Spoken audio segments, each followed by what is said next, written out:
Hello, everybody. Good evening to you. How we doing? Hope you're well. All right. Sky Courier time, baby. We're using some Beyond ATC tonight as well. And apparently, the whole issue with it kicking us off at midnight has been fixed in the new sim update that was released yesterday. I went to a Killswitch Engage concert, so I did not stream last night, and I wasn't around my PC for the most part. I was busy doing things out and about, so I didn't even know that it had happened, you know? So, happy Friday to all you. Hopefully you're having a great Friday evening. Eamon O'Leary in the house. What's up, man? Chase, 1991, thank you for the 32 months. Was literally just watching older flight sim video. Oh, look at that. Perfect timing. Perfect timing. Bam, bam. Check out HD. What's up? How you doing? Aviator Alexander is in the house. Stephen K. What's up? How you doing, man? All right. Bam, bam, bam, bam, bam. You want to start streaming? Just do it. Just do it. Okay. Well, we need to look at the missions. Now, hopefully some of these have been fixed. But I have a feeling. Oh, we have something new that popped up. We unlocked something new. What was that? Look at all the different jobs we have now. We have VIP jobs down here now.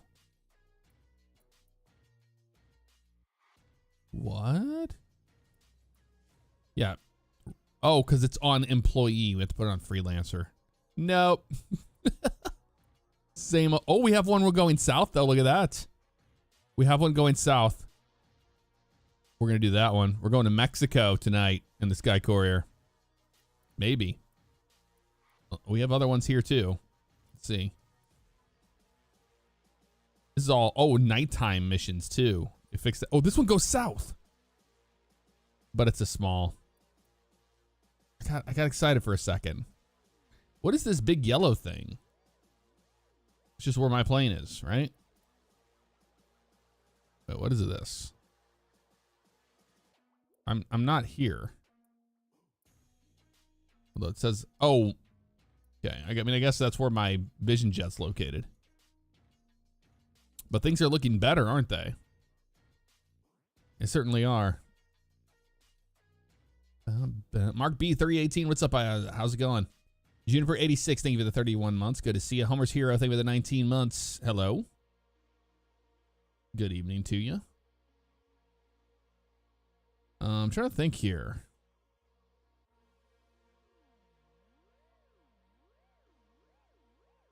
We have a lot up here. We'd have to move the airplane, which is really expensive to go south.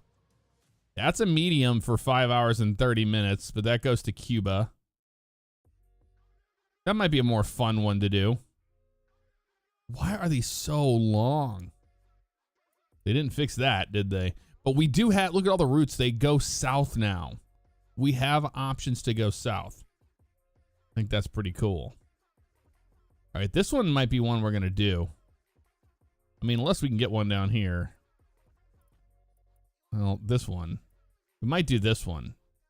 It's a lot of over the water, isn't it? Where the hell's that go? It goes...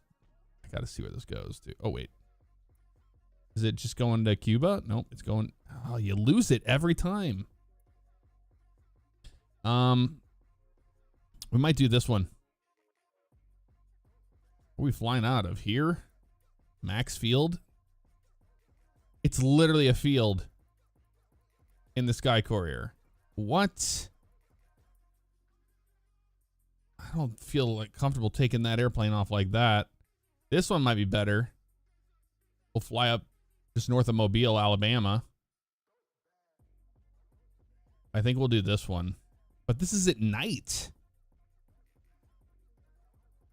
Huh.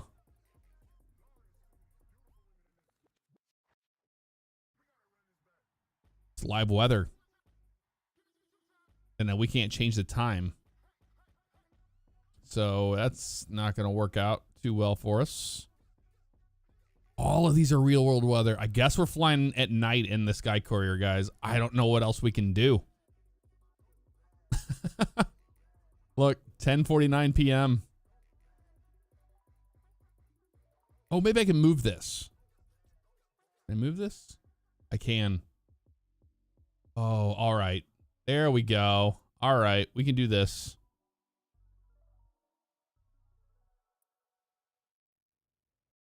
I think. What do you feel? This one here is taken off out of 0 FA, 7 FA. This is an airport we can actually take off of. This is Ocean Reef Club. That's a long flight, but I think we're going to do this one. I think we're going to do it. To move the airplane from what you call it down there. We're going to change up the EFB stuff here. Remember, we know how to fix this now. Let's remove all these waypoints. And then we go 5,000 feet. And we'll set this before we do the hold short deal. 5,000 feet there, and then VFR. There we go. Let's keep that ready to go, just in case. But let's put this into the sim brief. I'm just gonna use sim brief on here.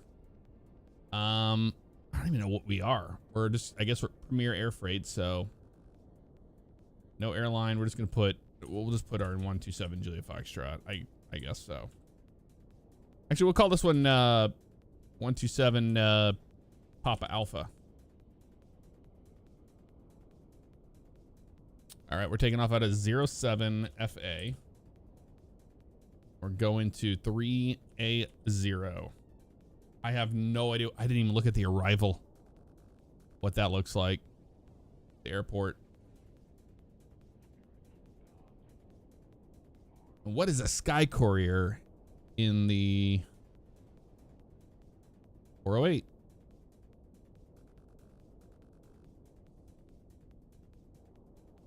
Oh, Cessna 408. I do have one.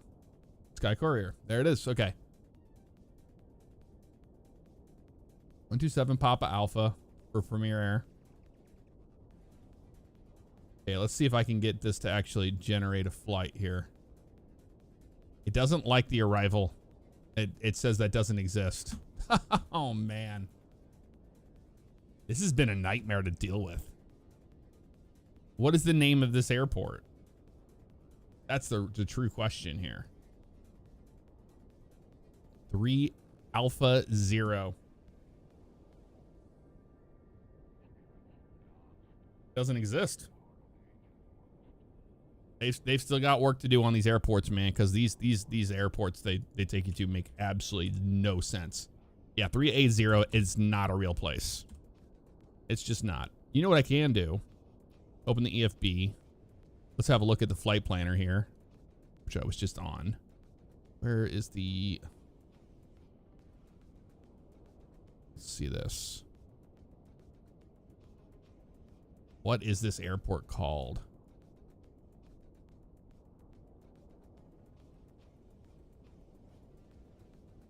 Three Alpha 0.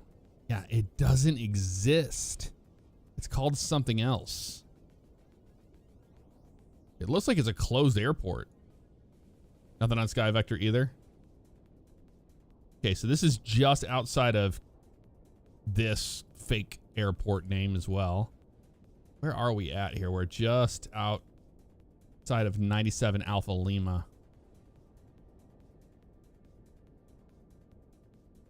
4R3.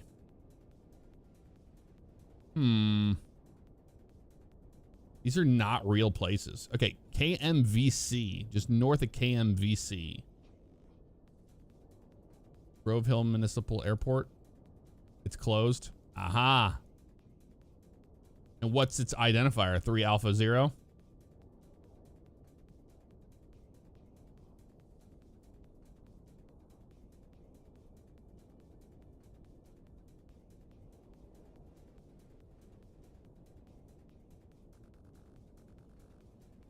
Because I don't even know if this will even be in Navigraph.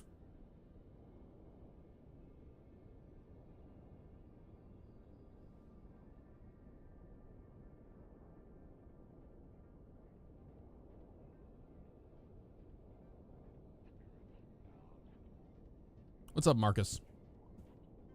I'm just thinking of what I can do. I mean, I can file to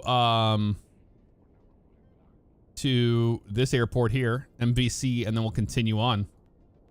I think we'll do that. And then we'll just cancel when we get closer, right? That's all I can really do.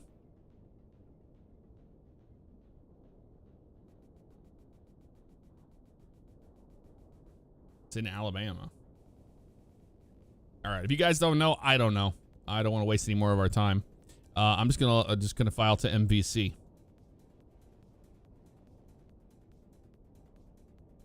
Okay, MVC. This is why I don't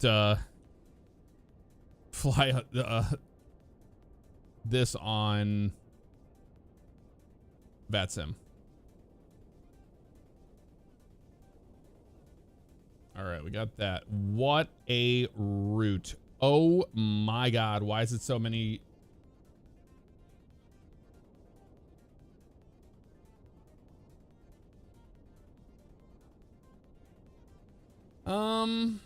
We might just have to use theirs. This is crazy. This route they want me to fly to get there. This makes absolutely no sense. Look at this. Share it. Look at this. This is what they want me to file? That's insanity.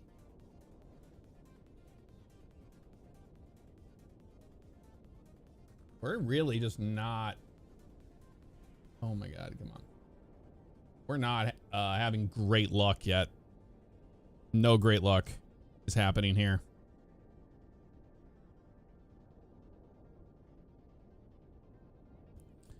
All right, I mean, I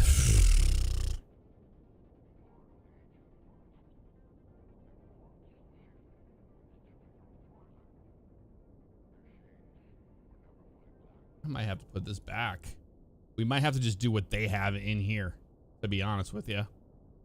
So let's go back. We'll reselect it. Where is this going? Why are we way down here now all of a sudden? What is this doing? All right.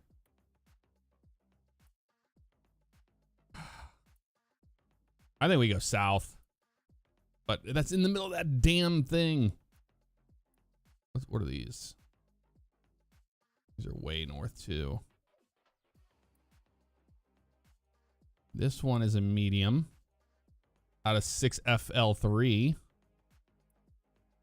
Out of Payson Ranch Airport. Going to where? Oh my God. 1210. 1210. What's that? Is this? Nope. Riley Creek. We get a Sky Courier in there. Tiny airports, man. I just don't know what to do.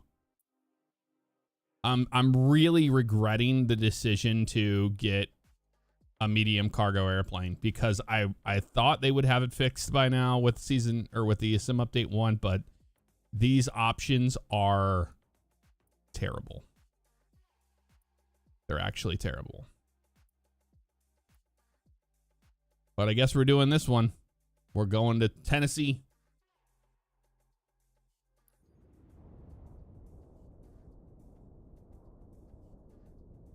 They haven't really thought it out, man. This incentivizes people to use the speed up time cheat stuff. All right, well, let's see. Departing 6FL3. Going to. That doesn't exist. That airport does not exist in the database.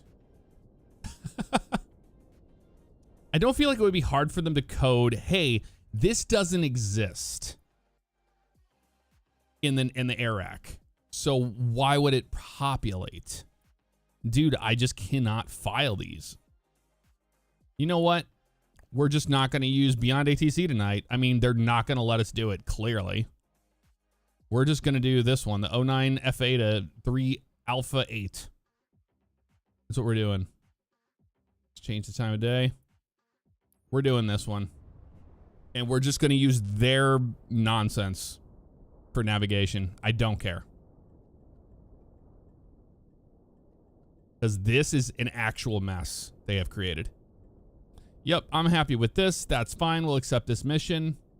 Let's go in the EFB. We're going to make sure that we have the, set to VFR.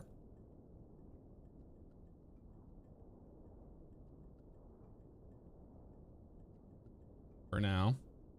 Yeah, we're doing this. We're doing this. I wanted to use Beyond ATC, but we can't. Like, literally just can't. Although I could just file a bogus thing.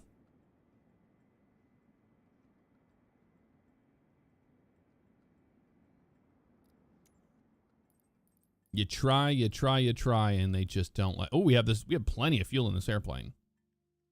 We're all filled up here. I feel like we need more fuel though than that. Is it filled all the way up? Manage fuel.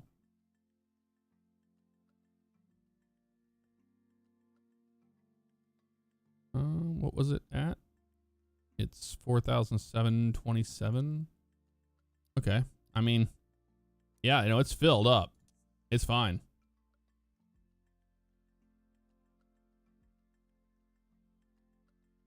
You cut it where this says this plane equals runway length minimum. Yeah. I just don't know. I don't know why they haven't done that yet. But we're going to fly this. We'll make it work. It's cargo. They're not going to complain too much, I like to think. It just sucks we won't get any ATC. But I'm going to try something. We are going to try something. We're going to...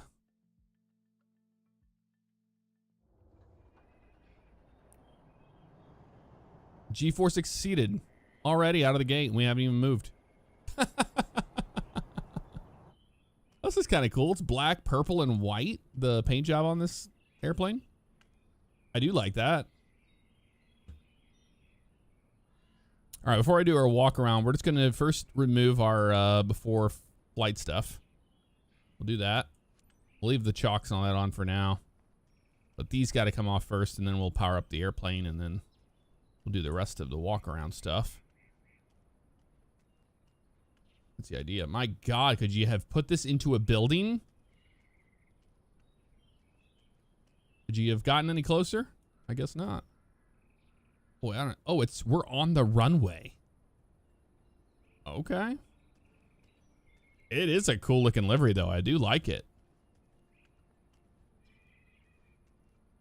That's pretty nice.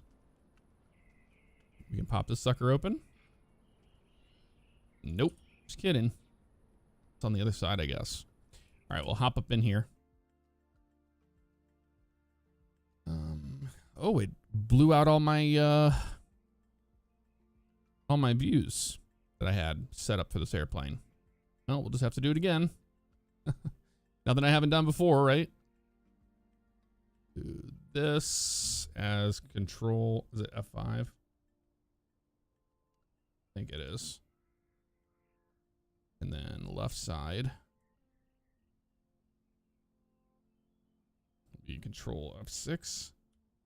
I think so. Be control. Shift. Is it?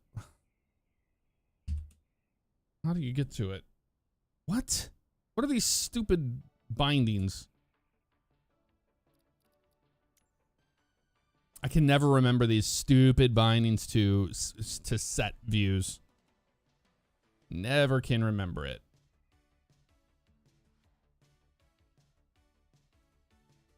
Is it Control Shift F5 or Control F5? I don't know. Control Shift F5 and then just Shift F1, I think. Let's just try this. Control Shift F6. So if they Shift 1, yep, that's what it is. Control Shift that. All right. And then Shift that. Gotcha. Ooh. Get a side view here.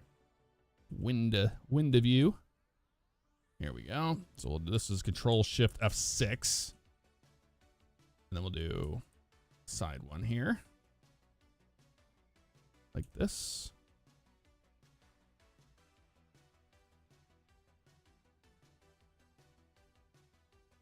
Control Shift F7.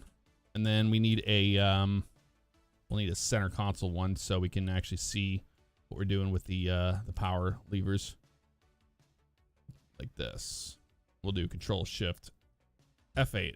So now I have Shift 1, F2, F3, F4. That's perfect.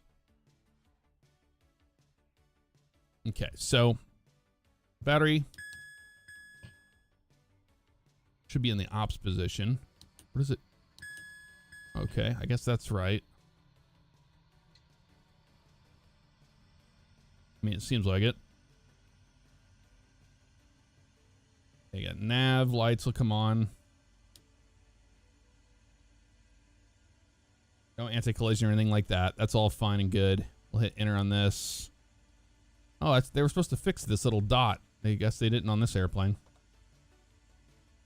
All right. We're not starting the engine yet. System test. Okay. Okay, while the airplane's powering up, we'll come out here. It should be on external power, but we'll see if it is. Lights working. That's good. It's good. Okay, this is actually working now. The checking of things is actually working now. That's really cool to see. That wasn't working before. Yeah, I don't pre-fly the. I won't pre-fly. I won't take the chocks off until we're ready to go, which we're getting close to ready to go. They kind of teach you it in a very backhanded way. Okay, I do like that is working now. The pre-flight seems to be actually working as it should now on these airplanes, which is great to see. Because before we didn't have anything, you know. Check that. Okay, I guess that doesn't work anymore. No, that's fine. Okay. Nose looks good. Check the front. One's good. Or do we open it and then hold it? Nope. It just doesn't. They haven't fixed that yet. Okay. Well, we walk before we run, right? Back into the airplane. Hi, Captain. Happy to work with you today. Yeah, absolutely. I'm your co-pilot, and my name's Sarah Young. Are you? Nice to meet you. Okay. Sure you are. All right, let's get this thing fired up. So we're going to go ahead and that's all good. Arm that. This should be in the off position. I guess it is in the off position. We'll do the right side first. So right side, boost pump's coming on. And we're going to look for 12% on the right side. Here it comes. We have to make sure that these props are fully forward.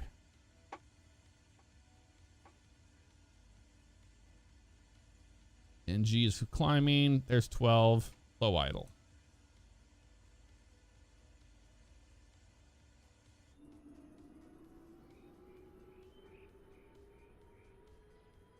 Here we go. Oh, I remember I turned the sounds way down last time I was in the sim. Let me fix that real fast. Sorry.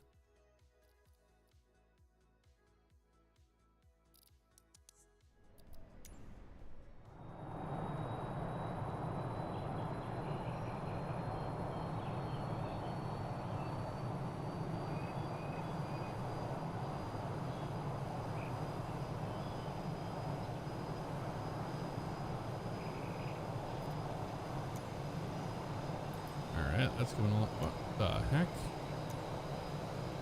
Oh, they fixed this. All right, cool. Left side. And turn in 1. We have NG rising.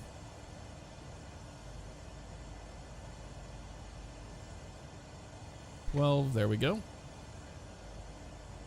The skids have a good tolerance with turbulences to preserve the cargo, but it's crucial you keep a smooth yet quick flight. If you also ensure timely arrival, you maintain our high standards of service excellence and everyone's satisfied.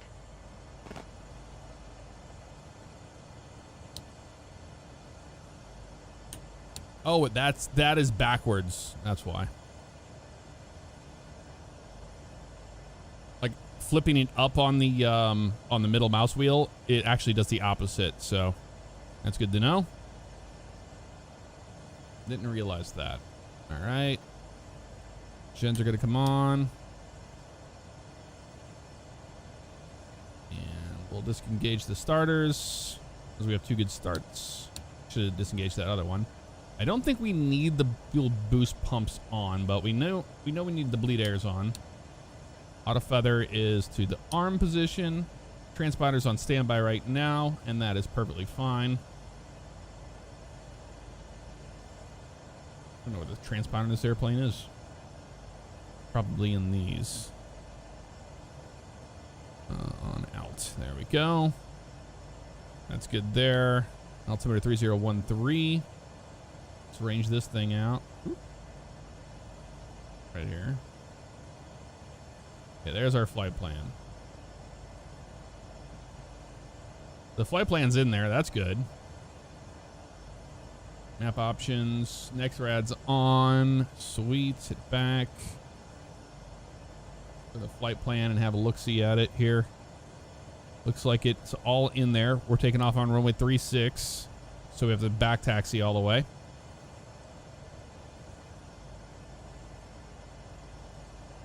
All right, clear that out. We don't need that anymore. And we're looking good here. 206 in the heading. That looks like what we're seeing on that. That works for me.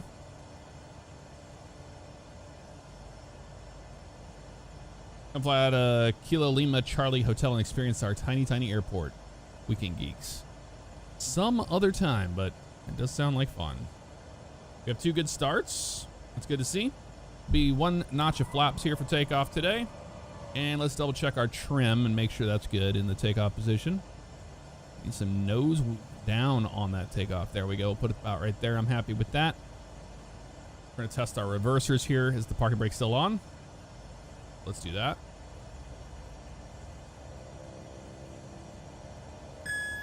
Yep.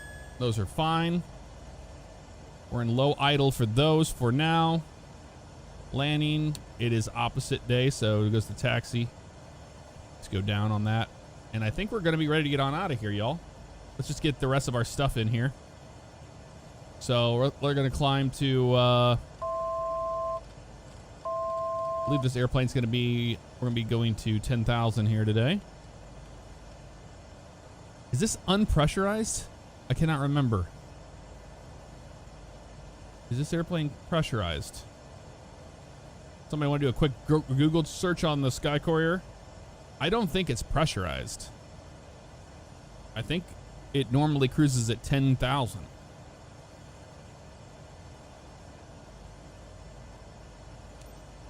09er Foxtrot, Alpha Traffic Cessna, November 78059er, is taxiing to runway 36. Yes, we are. It's not. Okay. Bikayon. Bikayon is on there, bud. We have the Bikayon on. I think you might be able to see it up here. See it blinking? I think you can't see it very well during the day, but it is on, and we have the taxi light on too. We're ready to go. For the most part.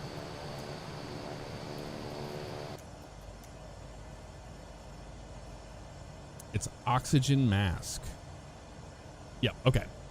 I wasn't crazy then. All right, looks like our parking brake is pushed in. Should be. Yep, it is.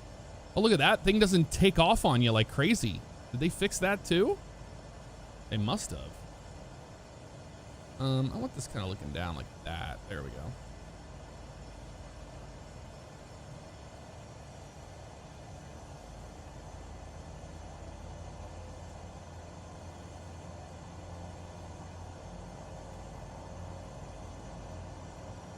Now we back taxi.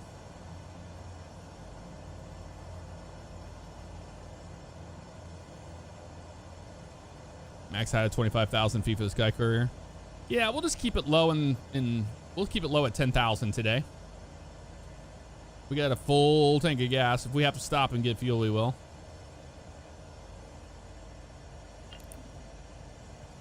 Entered runway without an announcement. Okay, sure we did. We just announced our taxi. Like, what? Are you nuts?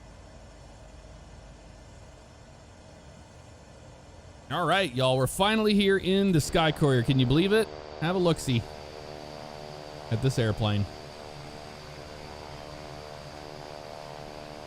It's a good-looking airplane. Let me get it on its thing. The center for it should be right on the edge of this master caution reset. About right here is center line. And that seems to be the case.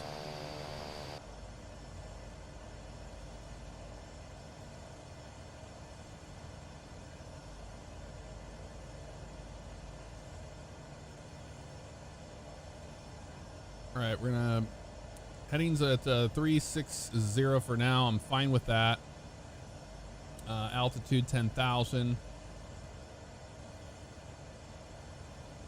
We can test the autopilot here on the ground. Yep, autopilot works as it should. Yeah, we're just sitting here at idle thrust right now, and all I have to do is just give it a little bit of reverse. Slow it down here and there when we need to. It taxis very nice. We have no no warning messages. All is well. And we're ready to go flying, y'all. Just like that.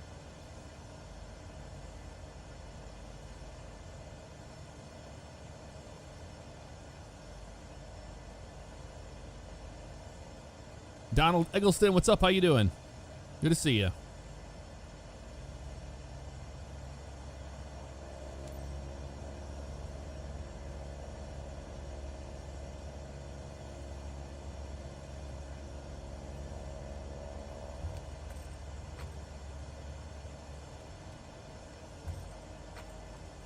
It doesn't turn good at all. Oh, it doesn't want to turn left at all, dude. How am I gonna get this thing to turn? I have to back it up? Are you kidding me?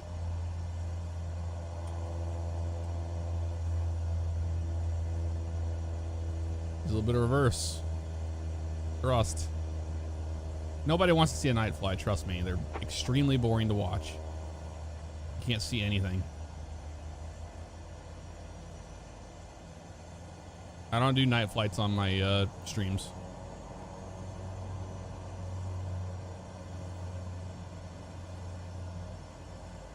Yeah, this thing turns like a turd. I know the real one does too, I've heard. This is just terrible though.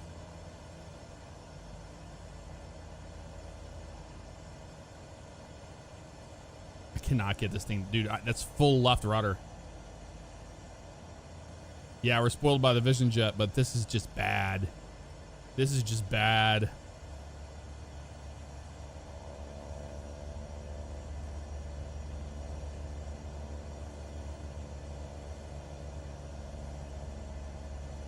What is this doing? I can't get this thing to reverse.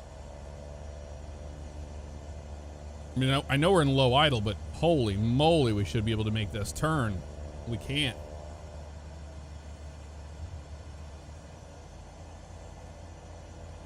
Yeah, throttle up right engine, reverse left engine. Yep, that's what they had in mind. Is this thing doing the friction bug on me here? What's going on?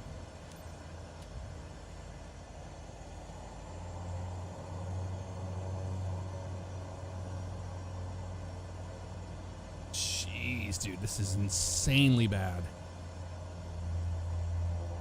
Yeah, the parking brake's on. No, it's not.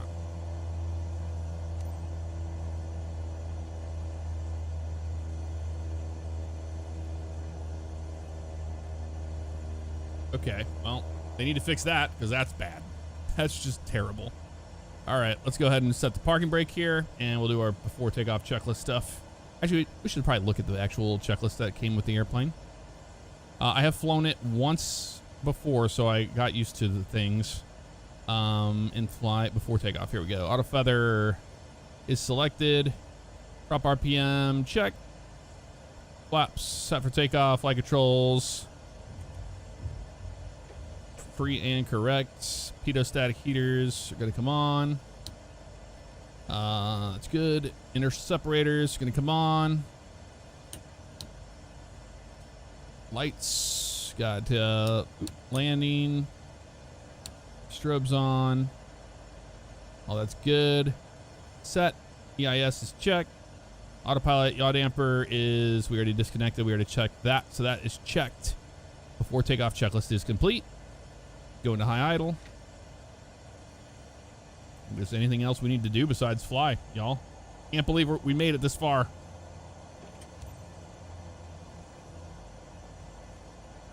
I'm just babysitting its turn radius. It turns right good, but left it's bad. It's almost like GTA 5 bad.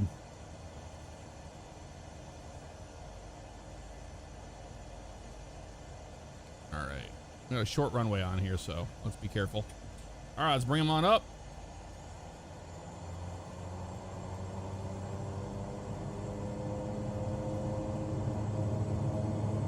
Get the ding here.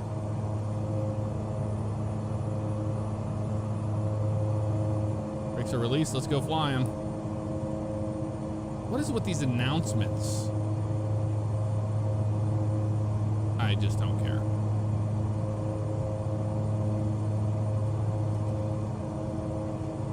Rotation's at 85 today. For 85 knots. There we are. On back we go. What are these huge hangars too on the left? That's insane.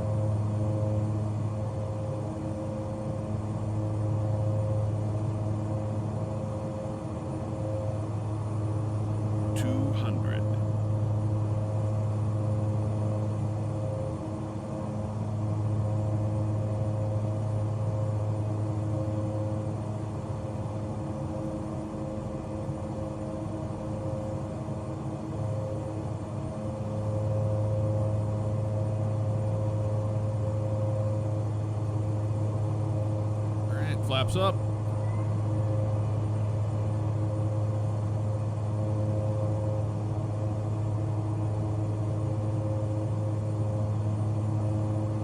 Can't really overspeed these engines either. It's pretty good. We'll pull them back to 1500 in a minute. All right, we go heading mode.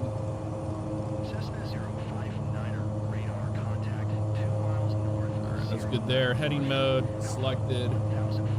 Autopilot yaw dampers on. Climb out at flight level change. Up. Okay, what is happening here? I don't want to talk to the stupid AI. Oh, I didn't do the thing. I didn't do the thing, y'all. So we're screwed. 9 tree miles northwest of 09er Foxtrot. Alpha 2,000 foot request IFR to tree Alpha 8 ready to copy.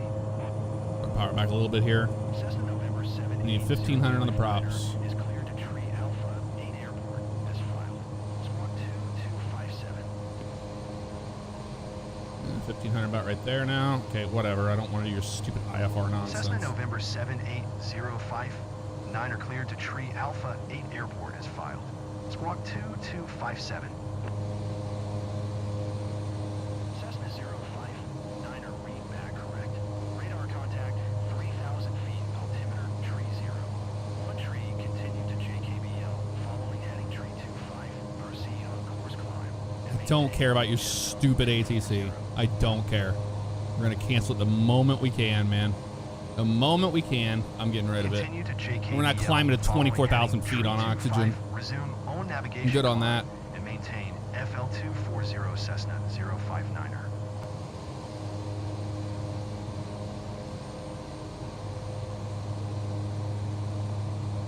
Can I please? I have to do it this way.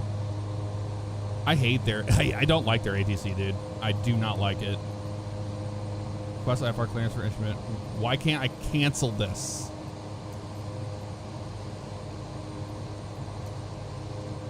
Very annoying. They have failed us today. They have failed us. This isn't a good start. We still have a donut on our GPS that was supposed to be fixed, I thought, in all the airplanes, but I guess they forgot this one.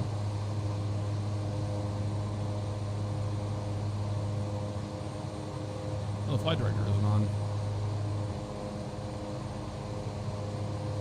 Oh, we don't have a working flight director in this airplane? What in the hell is that about? Dude, can I please cancel this? There it is. Miami Center Cessna 059er would like to cancel IFR. Cessna 059er IFR flight plan is canceled. Good. Shut up. Don't ever want to talk to you again. Bye-bye. 00. Maintain VFR. Frequency change approved. Good day. All right, back to what we were doing. So with this airplane, it's very unique. You pull your props back to 1500 on both sides, and then you don't touch them until after shutdown, engine shutdown. So once they're set at 1500, they stay at 1500 the whole time. It's kind of crazy. Because 1500 is pretty far back, like right here. A little bit forward there, bump those forward. Back in the 1500 range. There we are right there. So now our power is set. And that's pulling our, we pulled our power back actually. I think it's like 5% back on the throttle and then 1500 on the RPM. Which we're at right there. That's 1500 right there. And we're still flight level change looking good here.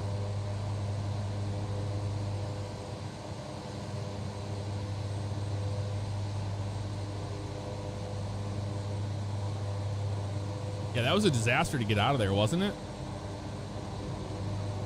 Not sure why.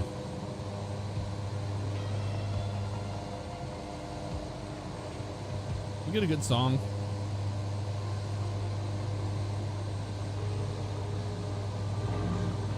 What is this music today?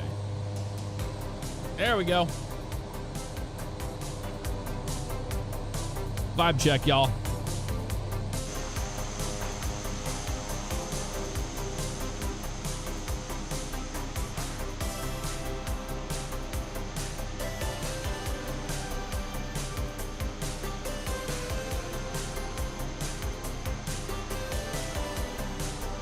It's not AI music.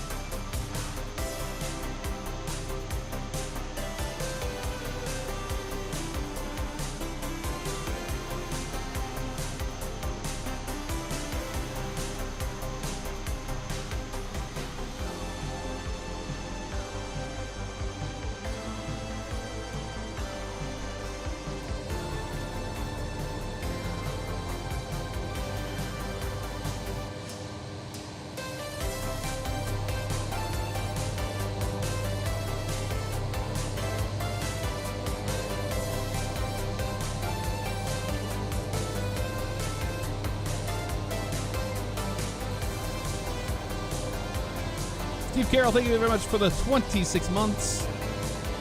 David Palmer, welcome to the first stream. And same to Nick Norscott.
Kind of reminds me of Owl City, this music.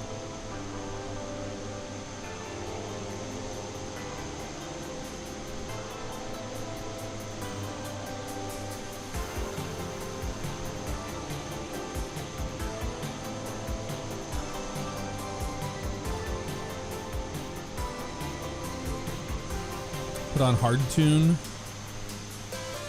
Airplane in the sky so high.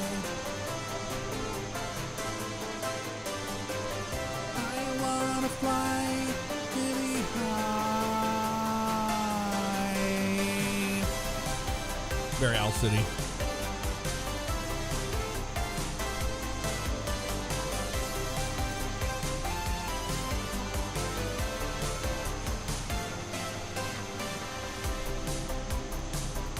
All right, good vibes.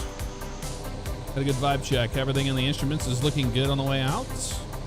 We love to see that. Not seeing anything insane on our end. I'm interested to see what the performance of this airplane is going to be like compared to the Vision Jet. I don't think it's going to be as fast as the Vision Jet. You just can't be. Chad, thank you very much for the cheer. Appreciate you, man. Very kind of you.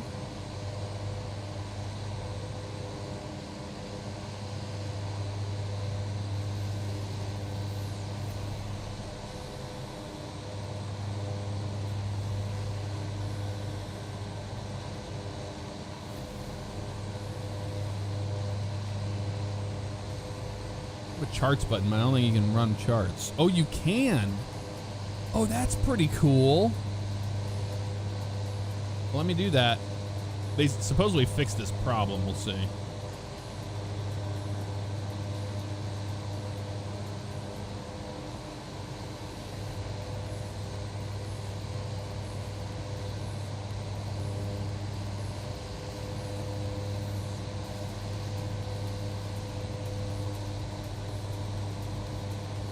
Successfully linked. There we go. Should have charts in here now.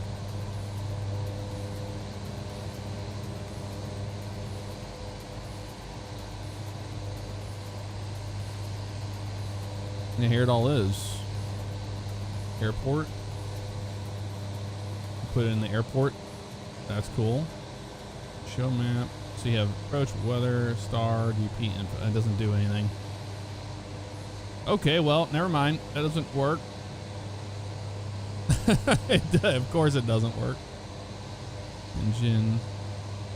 Well, we do have a lean system in the system, but they don't work either. One to go. Now we'll see what our airplane can actually go in a straight line once we get up to 10,000 feet here.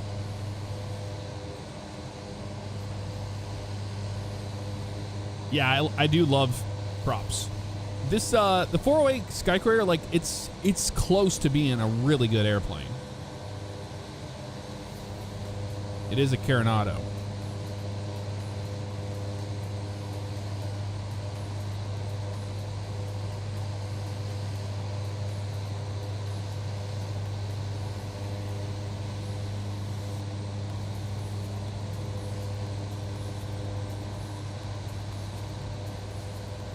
And we get those inertial steps off here. Get a little bit more power out of the engines. Yeah, we're still at 1500 RPM, like almost exact. That's exactly what you want to see. We don't have to change that at all. The only thing you do is just change the power band. That's it.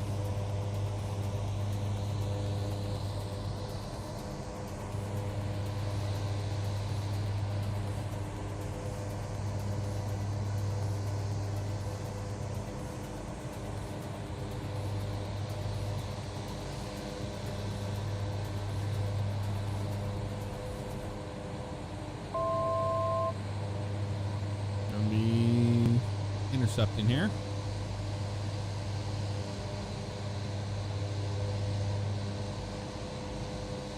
Yeah, Pink Husky, I'm the same way. I like the long-nosed Twin Otter.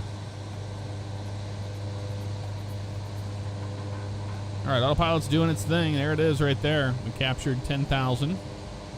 Lane lights off. And now we're going to see our speed increase here. We're going to move our power lever once we get close to the yellow band here. So she cruises at about 180 knots. It's pretty fast. 10,000 feet. Oh, 10,000 feet. thanks, first officer. Appreciate you. 10,000 feet. Oh, you're going to do this the entire time?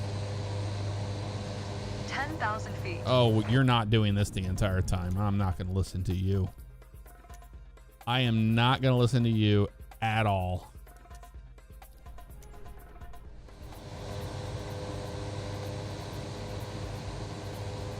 It's just going to keep saying that, isn't it? Oh, jeez.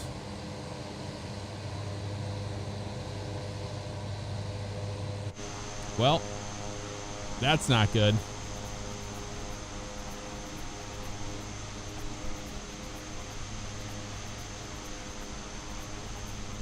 Oh, that is so stupid. Is there a way to turn that off? I don't know. Oi, oi, oi. MC Mike, what's up? How you doing, man? I've been a fan since I was a kid. I am 21 years old now. Thank you for your dedication towards bringing your community the best content ever. Well, thank you very much, MC Mike, for the kind words. David Palmer, what all games you play and how often we stream. We stream Monday through Friday. I would also love it if you would shout out my server. Well, we don't do that. Nick Norskog. I'm recovering from knee surgery. Well, I hope you get over that soon, man. That sucks. Good evening, Scott. How you doing, man? 10,000 feet. I know, right? I saw flights to the 24th. So fun when you fly through a storm over my home. Very nice, Lewis.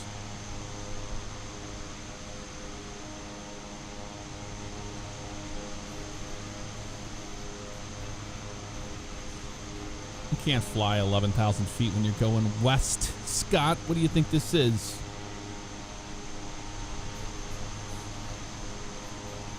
I should see if I can file this, now, or if it'll let me. No, I didn't want that. I want this. And this file time with ABC. There we go. Maybe they'll shut up. Looks like they stopped for the most part. Telling me 10,000 feet over and over again. So that's good to see. You love to see it, y'all. You do love to see it. Get a good dash view here on this airplane. There we go.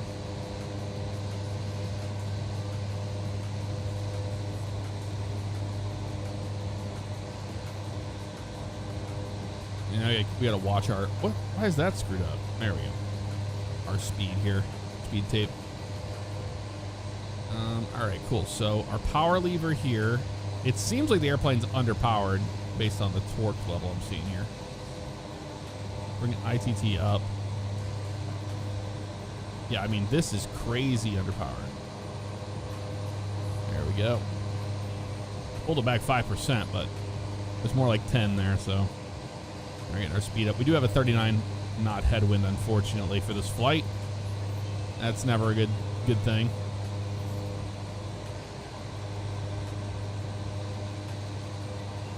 Cisco Punch, what's up? How you doing? We're flying the Sky Courier right now to Tennessee. Departing out of Florida. Because somebody's brilliant idea was to make all the medium cargo runs extremely long. Great idea.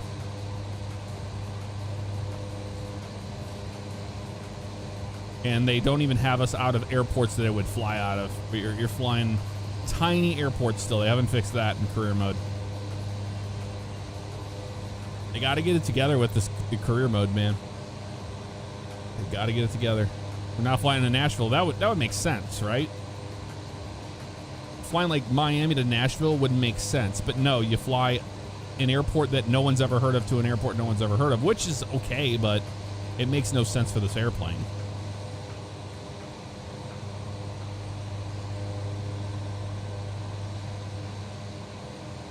We're just babying it. It's the outside air temperature is 7 Celsius here at 10,000 feet. It does seem like it porpoises a little bit, doesn't it? Kind of bobs up and down. Ever so slightly. Yeah, the fly will be as smooth as Tennessee whiskey.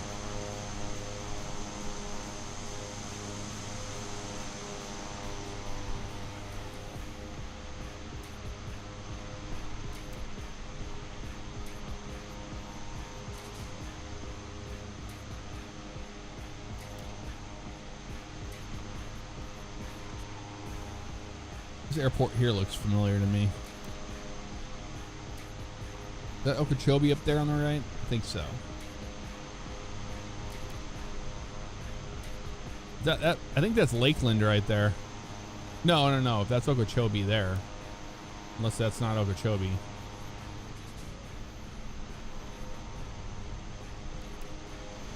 I don't know.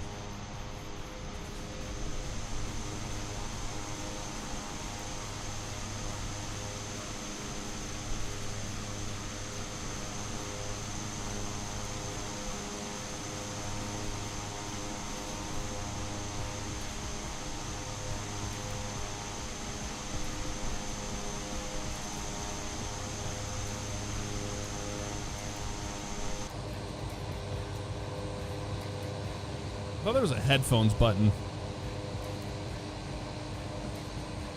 to do simulated headphones. I don't remember what it is. Cool if you could just plug in there and it would do it, you know? That would make way too much sense. If they would have done that. Carenado. Doing Carenado things.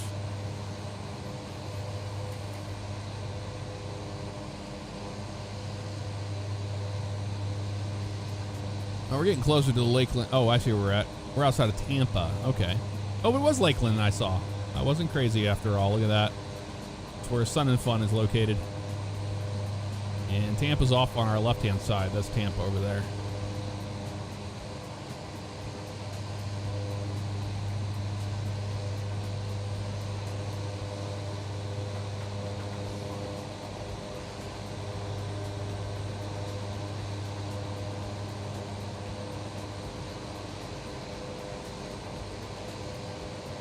We're flying to Tango November 1-2. Somewhere in Tennessee.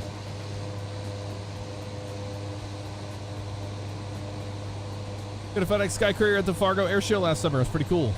Yeah, it's a neat airplane. It's punishing how long they made these flights. It's ridiculous.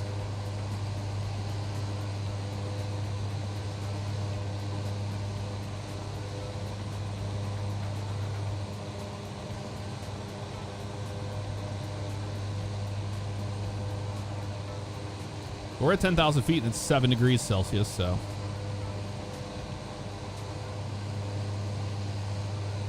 Was that 39? Isn't that 39 degrees Fahrenheit? 7C, is that 39? It's almost 40 degrees here at 10,000 feet.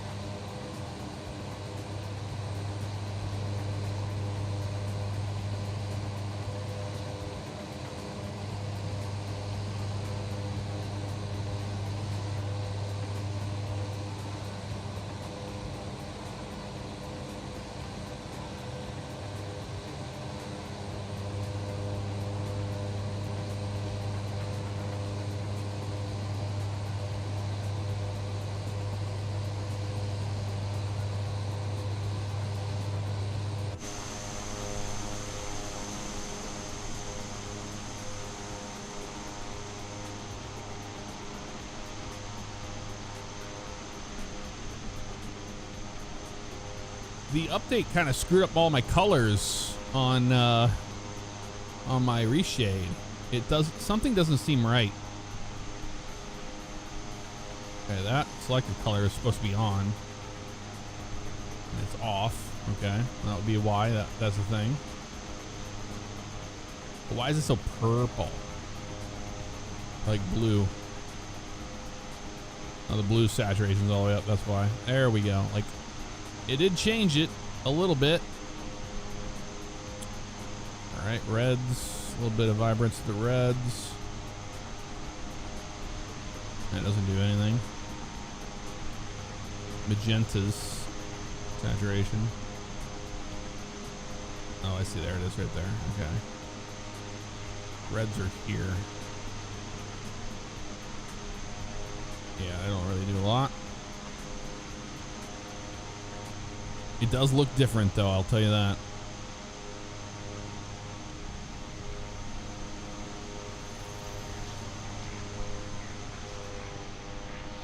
I mean, it's hard to say with the Sims color palette on the ground being different.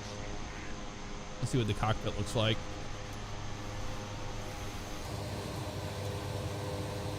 That looks pretty good. But yeah, we'll see how like all this is fine. It's just this that looks pale. I'll mess around with this a little bit more. But look at that. I mean, we're getting great frames, 86 frames per second.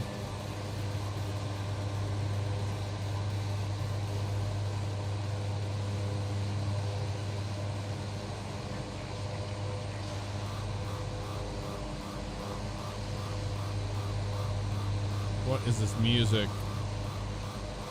No.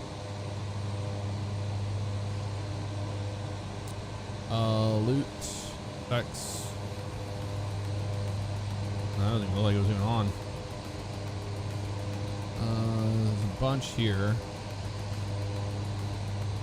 But I don't mess with those. Here you go. Custom saturation adjustments. Hue range selection. Okay, what does this do? For a 262, it does nothing. Custom saturation level. Okay, that does change that. You can see that. A little bit more color into that.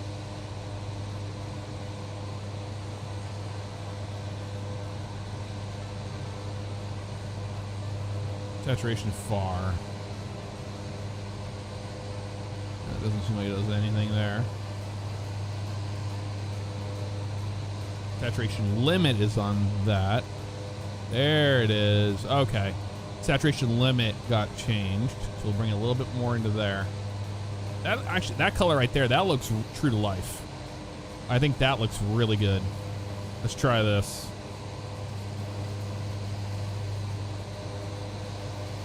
That looks better, right?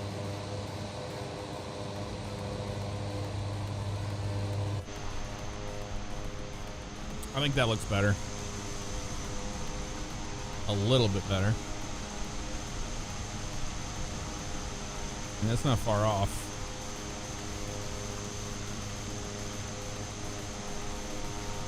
I try to de-cartoonize it.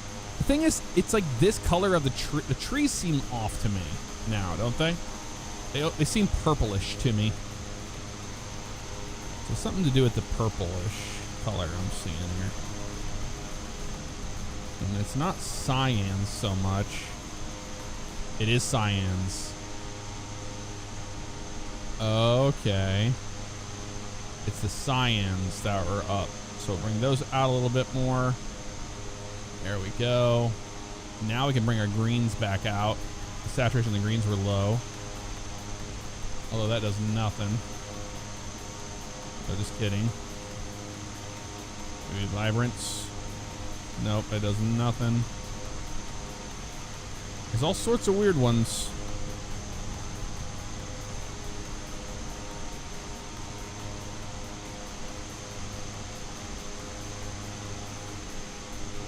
Saturation for Technicolor, maybe it's this. It is, okay.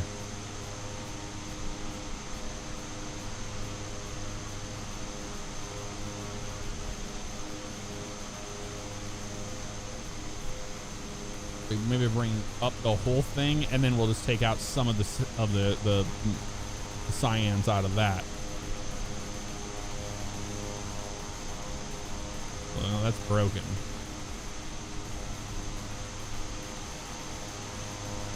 Yeah, it doesn't do it. Oh, that's green, so that's why. Cyans, here we go. Saturation of these guys. Okay, now we can bring that out. There we go. That's a little bit more realistic. And we got our greens back now. I think that's a pretty believable looking palette. Although that color there, the pink, I don't like that. It's like the red. It's like the something weird happening with those. Now I have to fix that. This all got changed. Is it magentas? It is the magentas. The magenta needs to come down. There we go. And then we can bring our overall saturation up again. It still doesn't seem right. The greens, it's very strange when the greens don't do anything at all. Oh, it does change it. There's the greens there. This is not easy to get right.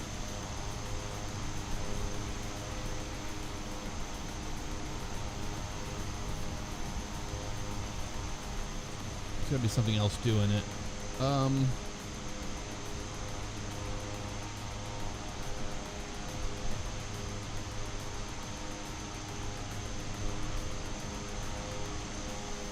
Something is just like off about it. The strength, the sharp contrast, tone mapping, dither vibrance. Final adjustments are here. Saturation. Okay, that brings up the saturation, but man, it really brings up in the wrong way. Vibrance, maybe? No, vibrance is equally as bad.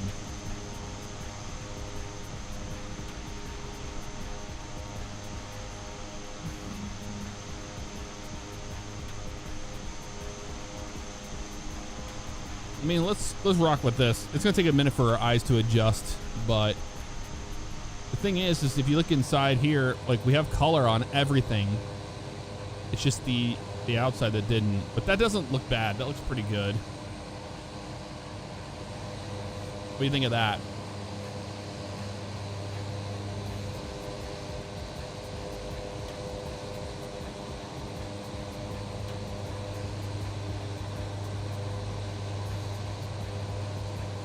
If I could make the dirt just have a little bit of pop to it, that'd be perfect, you know?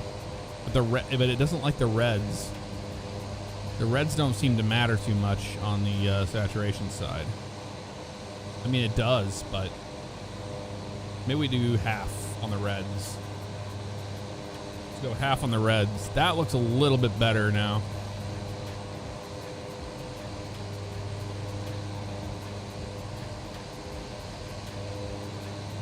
Feels like there's too much cyan. I mean, that's better. If the greens down there, all that looks pretty good.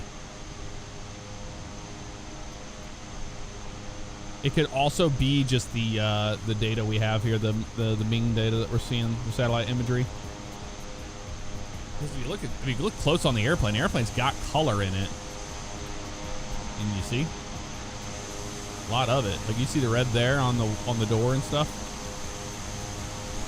That's the hard balancing act, is to get that looking good, and then this.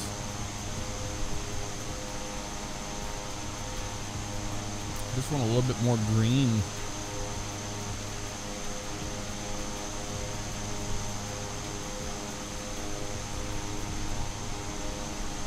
The greens don't do anything you think it would do. So you think it's the CMY on what, cyans?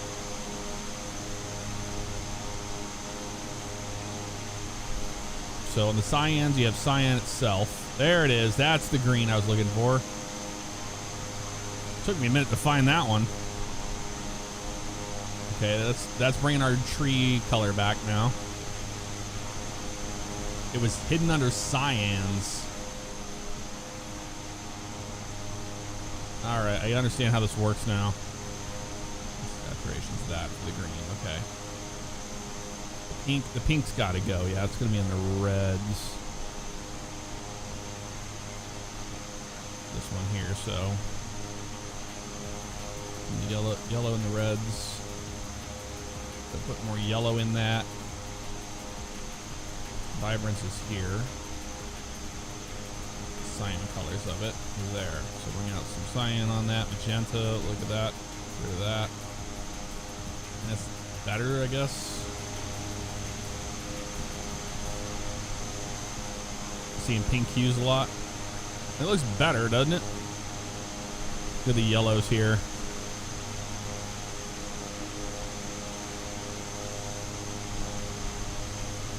Yellows do nothing. Well, now it looks weird on the side of the airplane, doesn't it? This here. Kind of made like a yellow color to that. That's what I'm saying. It's difficult to balance it. Well, this is looking better. Let's see how we like this one.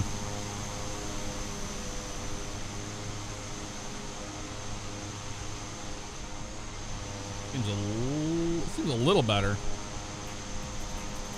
Yeah, it seems like my whole color palette got screwed up. I might have to redo my whole reshade.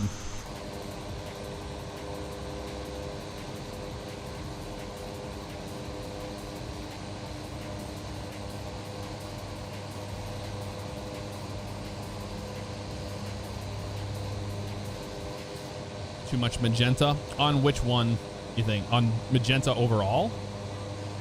Yeah, because I was looking at the plane itself too, and it seems like it's got some color happening, magenta or something on it. Yeah, you see on the side there. This color here is not right. What a balancing act it is.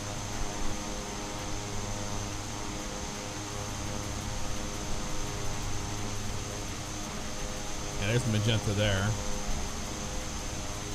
Magenta. There's nothing. Saturation for it there. I mean, you can pull it out there.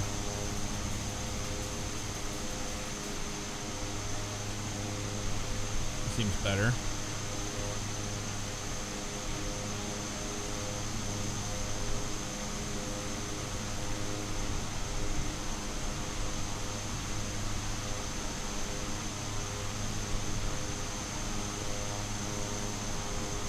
And see, when I pull the cyan out, you see how it turns like that pinkish color?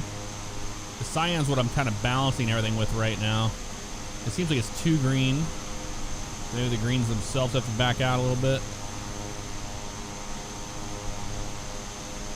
That really didn't do anything on that.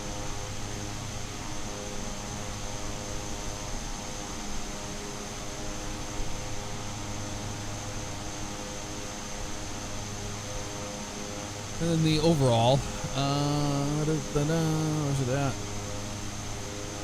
The final adjustments are here. So tint is another big one that changes it. Okay, yeah, there you go. The tint was a little off. But now we lost our reds on the door, you know what I mean? Oh, yeah. So stupid. Bring our reds back. There they are.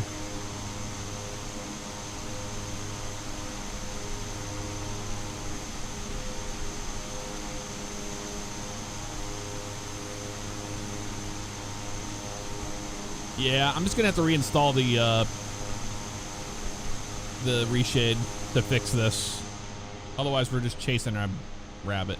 I mean, it doesn't look bad, right? Look at the color over there. That looks pretty good.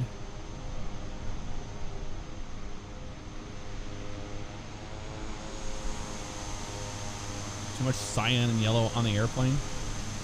Yeah, I agree with that. I don't know how to get rid of it. Like, this color here is off to me. That's this green.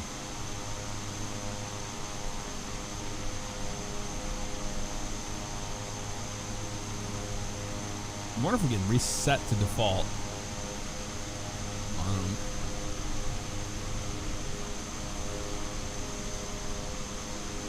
Is it under reds that's doing it? Yellow? No. We gotta find the real culprit here.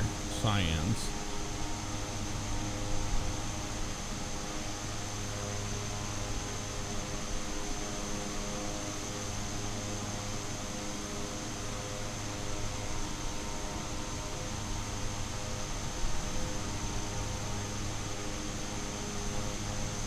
Can't get rid of this crap on the side of the airplane. The yellow. The yellows just don't want to work with me here. Let's mess with the yellows a little bit. Nothing. Yellow itself, nothing. Saturation for yellow. There it is. It was the saturation for the yellow. Found it. Get rid of that pretty much completely. off the airplane. I just need the overall vibrance to be up, you know?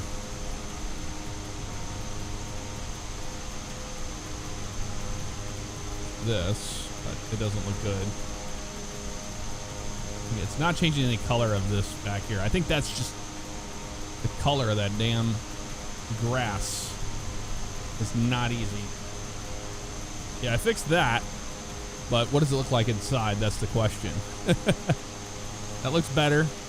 It kind of looks closer to what we had it set to before, but I mean, yeah, look at the colors there. That looks like it pops without it being so oversaturated. That's the problem. The sim is so oversaturated by default. But right now, it feels like the whole thing's just a little tad desaturated to my taste. I want a little bit of color in this thing, but I'm trying to figure out the best way to bring that color in, you know? And it's like the greens. Final adjustments far. Saturation. Does nothing. Vibrance does nothing.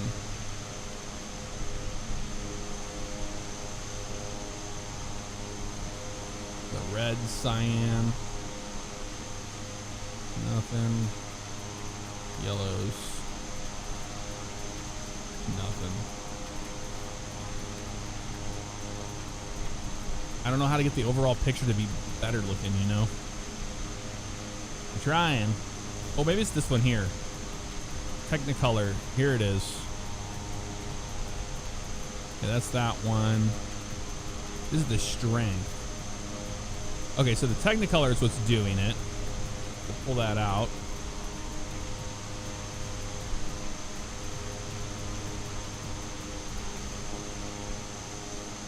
There you go.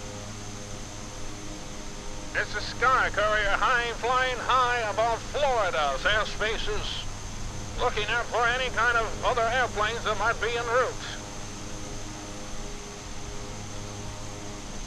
Yeah, it's the Technicolor that's clashing with vibrance effects here. That's the overall vibrance. So I could bring up the vibrance and then adjust these trees again. Is it this? No, it's not Magenta's. Is it blues? Blues, saturation blues. Okay. All right. Might be onto something now.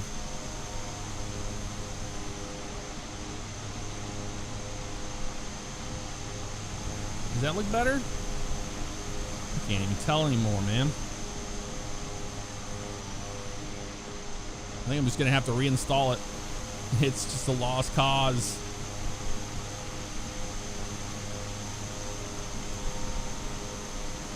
How does it look like in here? It's decent. It doesn't look bad. It's definitely magenta though. Something going on with the magenta or the blues here for sure.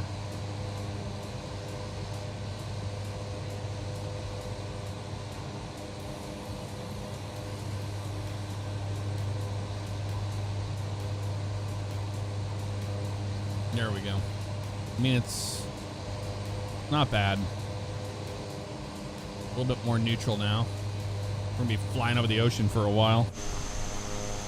Oh, it just looks so off. Something is wrong. But you know what? Let's put it on default. That's easy enough.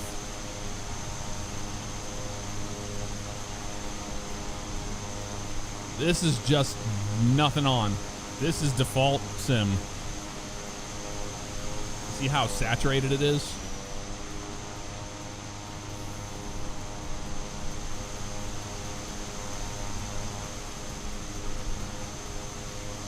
This is nothing on, so that's the blue sky and everything else.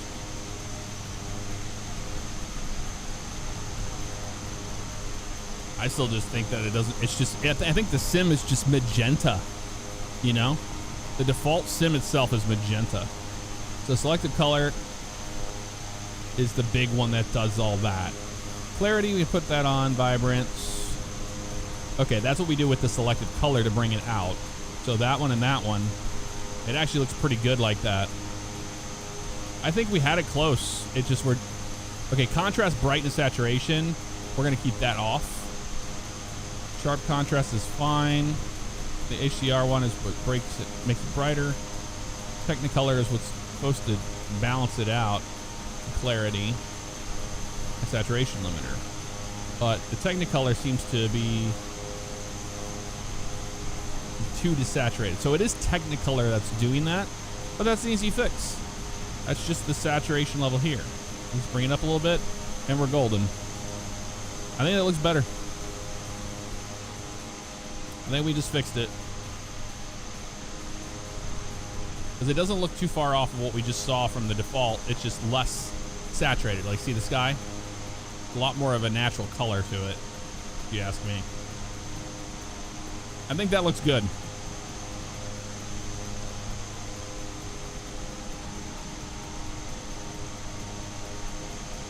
I tend to make everything brighter in games while it's more muted in the real world. Exactly.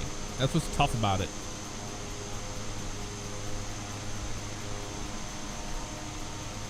And now our inside view should look a lot better.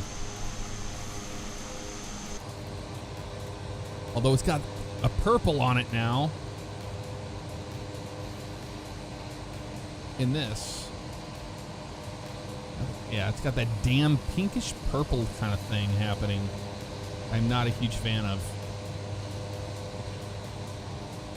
You see like the color here? This should be much more muted. That's the problem. You get it looking great outside, but then you get inside and you're like, oh, that's not right. Ay, ay, ay. This never ends, y'all. This never ends. This has got to be the magentas, I would imagine.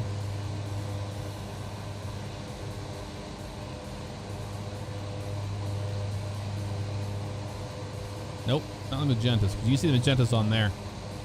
I think it's the blues. It is. It's the blues. Okay, so bring it out. There we go. Maybe like right there. That looks a little bit better. Because you can see the red button there. Like, see how red that is? It's like we're not removing saturation from that. Okay, this looks pretty good. This looks pretty good.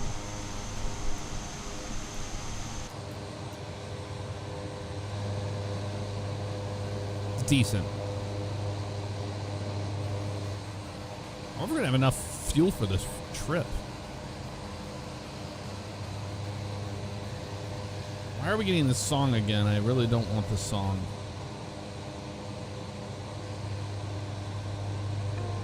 There we go.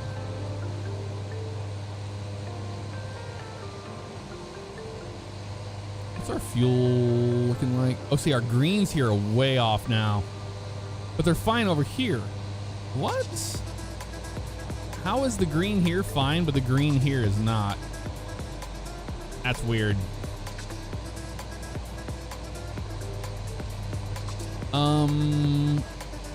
Pounds per hour is 339. It's not bad at 170. Let's see what we can get away with here. We're gonna pull our power back a little bit more. See, we lose. Yeah, we lose a little bit of airspeed when we do that because of that headwind. It's now 63 knots. This is all messed up though. Look at how this like bleeds over onto the map. It's not supposed to do that.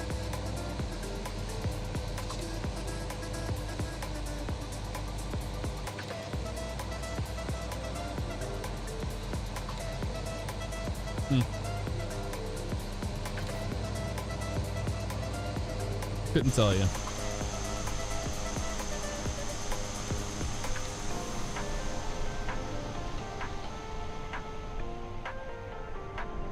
I mean, it looks decent, but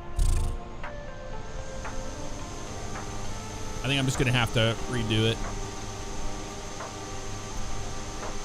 Reinstall the Reshade and all that.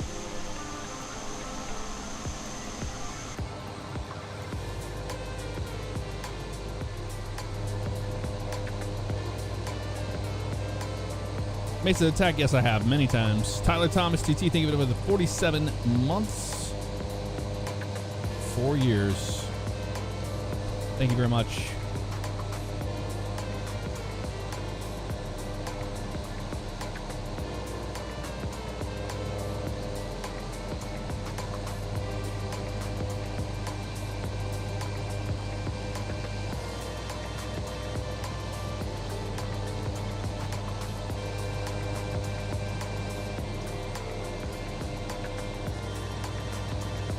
This music is terrible. What's that? Sounds like a cell phone going off. Is there headphone simulation? I thought there was a button for it.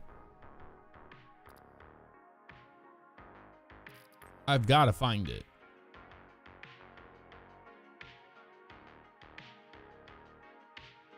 Yes, there is. We have to set one, of course. Oh, no. Alt H.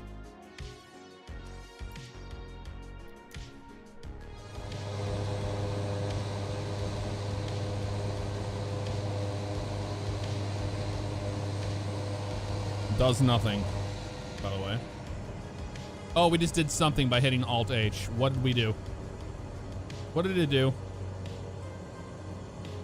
It killed our engines. Pfft. Why would you do that? Why would you do that? You gotta be kidding me with this, dude. It turned all our stuff off. Oh my God.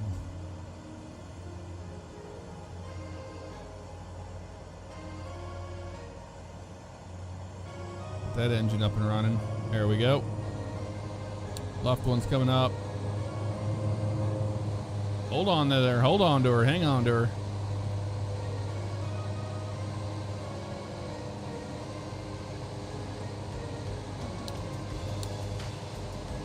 She relit quick.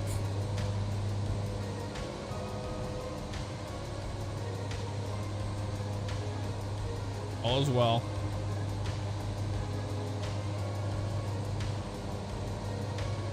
Yeah, I gotta love Microsoft with the double mappings to screw you over big time. We just got screwed over big time there. We're not even halfway yet, guys. This is insane.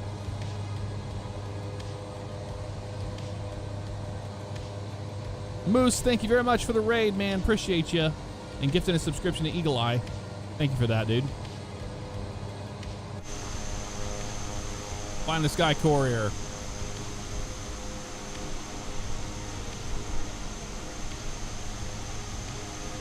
No, this is a fixed gear airplane.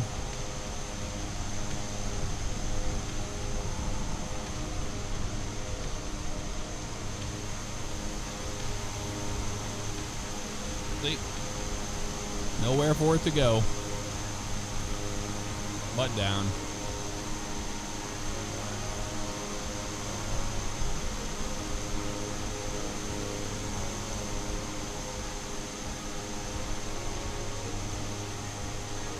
We've been flying for an hour and 30, well, less than an hour and 30, but still. It'll be like a 2-3 hour flight. Easy.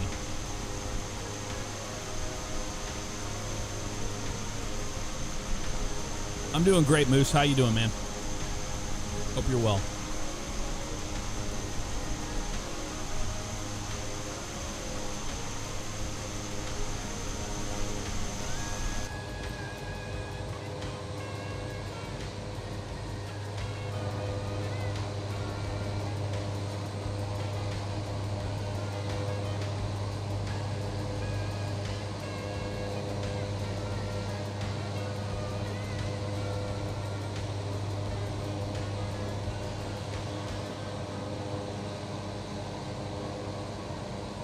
I've been sick all last week. That sucks, dude.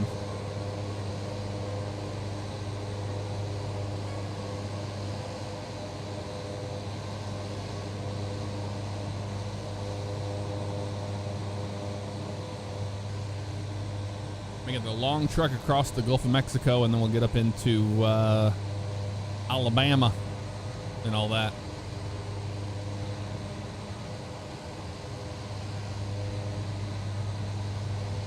Direct to Tennessee? For the most part. I mean, it's not direct. You see right there, it's a little bit of a turn up there once we get up into the U.S.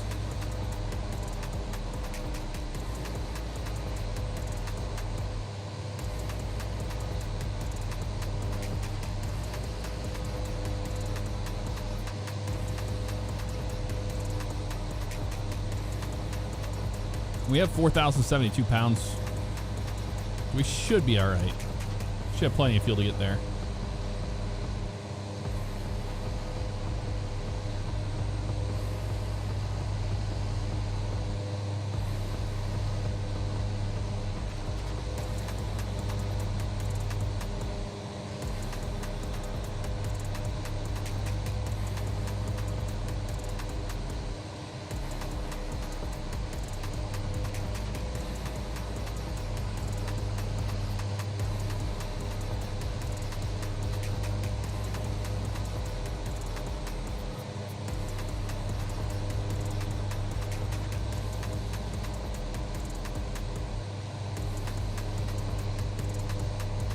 Remember the career mode makes you stop and refuel.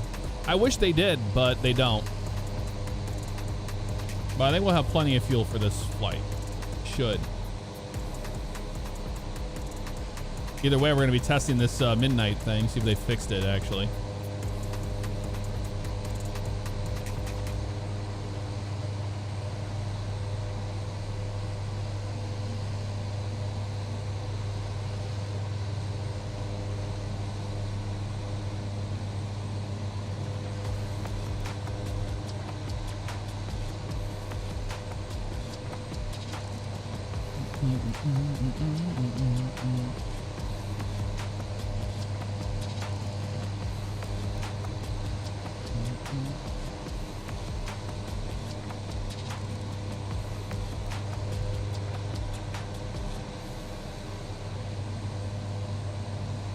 Oh, the color issues aren't the flight sim itself. So far, the update's been good. We've had good things come from it. A lot of fixes.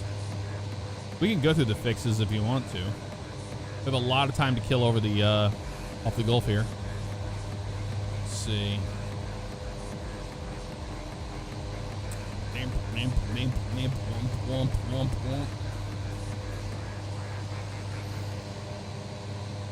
I wanted not forums. I wanted the flight simulator itself.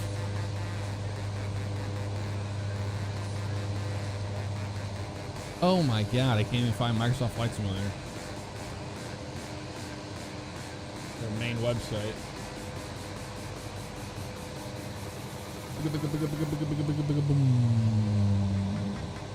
Here it is.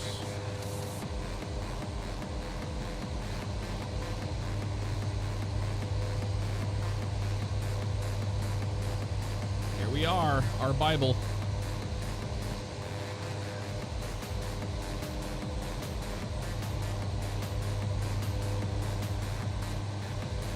I don't like this song either. Can we get something else? I'll turn it down. There's some stupid music playing. All right, so have you guys seen the release notes for the new sim update? There's a lot here. Marketplace is not out. Cannot believe that is the case, but no. Stability performance, fix rare crash during airport generation. They fixed the crash with selecting livery, reloading. Skip the feature at the beginning of the exam. Potential crash when switching on-off VR mode. Thank God. That right there, that fix is the reason why I'm able to do VR. Rename bandwidth to download. Optimize texture memory usage of WASM gauges. Fix crash when closing the game during package mounting. Fix crash when many avatars meet up online. Crash on Xbox would occur when accessing blah, blah, blah. Improve loading times for packages with a lot of individual files. General bug fixes. Controller was losing inputs. World map filter layers would sometimes soft lock. Mini packages, stream packages. Fix wrong HUD color.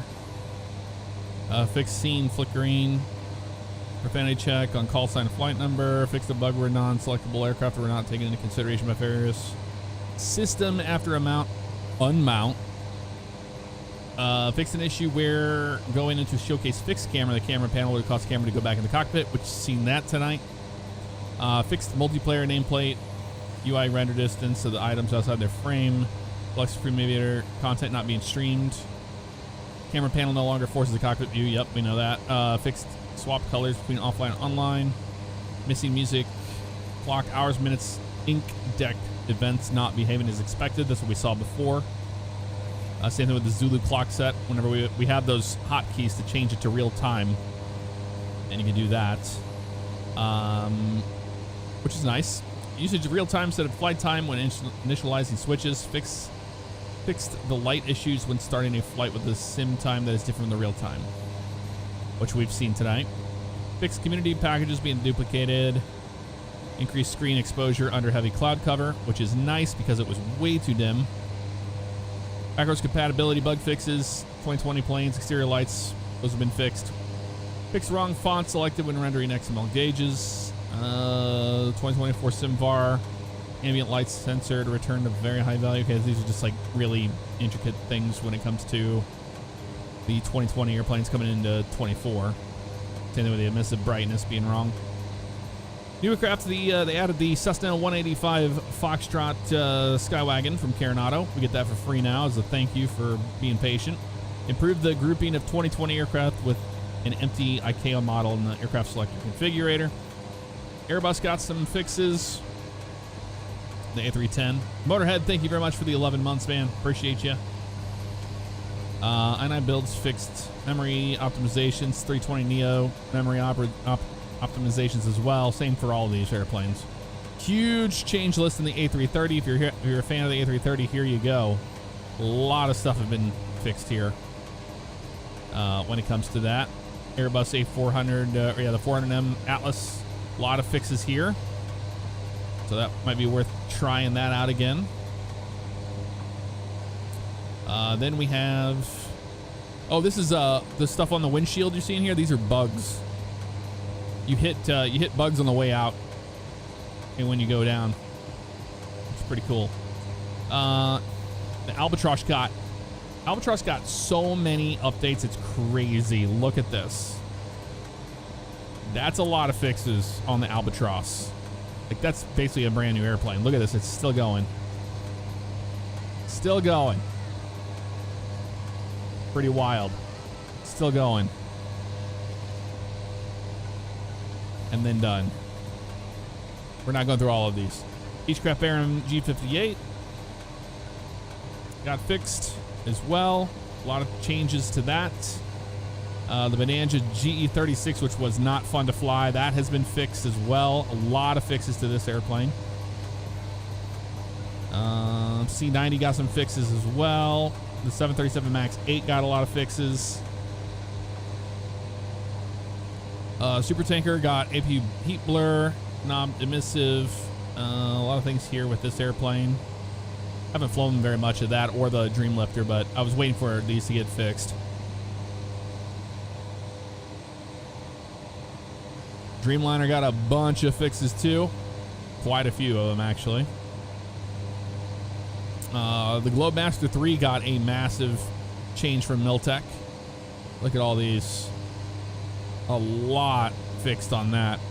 The Chinook got a lot of fixes as well. The Skyhawk fixed aircraft icon on MFD being displayed as a dot instead of an aircraft. That small little thing. The only thing I really had a problem with the Skyhawk was that. The Ag Truck got some fixes as well. Grand Caravan, same thing with the dot instead of the aircraft. Although with the 408, we're seeing here, that's not the case. Corvallis TT got some changes there. Quite a few of those. 404 Titan got a lot of fixes, which is cool because it's a great airplane. I do like it. A lot of changes. We are incompatible controllers message. Here we go. Sky Courier. We're flying right now. Updated the world title G1000 V2. Aircraft has no water wake effect. Exhaust heat effect can be spawned inside the aircraft. Camera does not pan to some interactables. VS works in reverse direction. Oral warning test engages. Yoke tooltip's missing. Sun visor tooltip was misplaced. Some interactables have incorrect inputs. Overspeed warning test functions when cold and dark now. Cool, I could have done that when we were on the ground. Heat blur effect looks unnatural. That was fixed. Rain effects was fixed. Aircraft disappears a certain distance. That was the LOD issue. FMS keyboard LOD. Landing gear wheels do not spin. They now spin. Few LOD issues inside the airplane's cockpit, which it looks much better from my flight yesterday. Unable to, or the day before. Unable to start engines manually with checklist manual completion. That's true. The checklist for this airplane did not allow you to start it. You followed it. Before start checklist incorrect steps has been fixed, and the before start checklist battery step issue has been fixed. I didn't see that problem today. Radio zone tuned to proper digits. That's been fixed. Transponder input is double from the PFD soft keys. Yeah, I saw that. Takeoff and landing performance tools in op on EFB.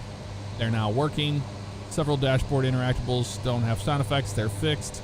The avatar was seated too deep into the backrest. That's true.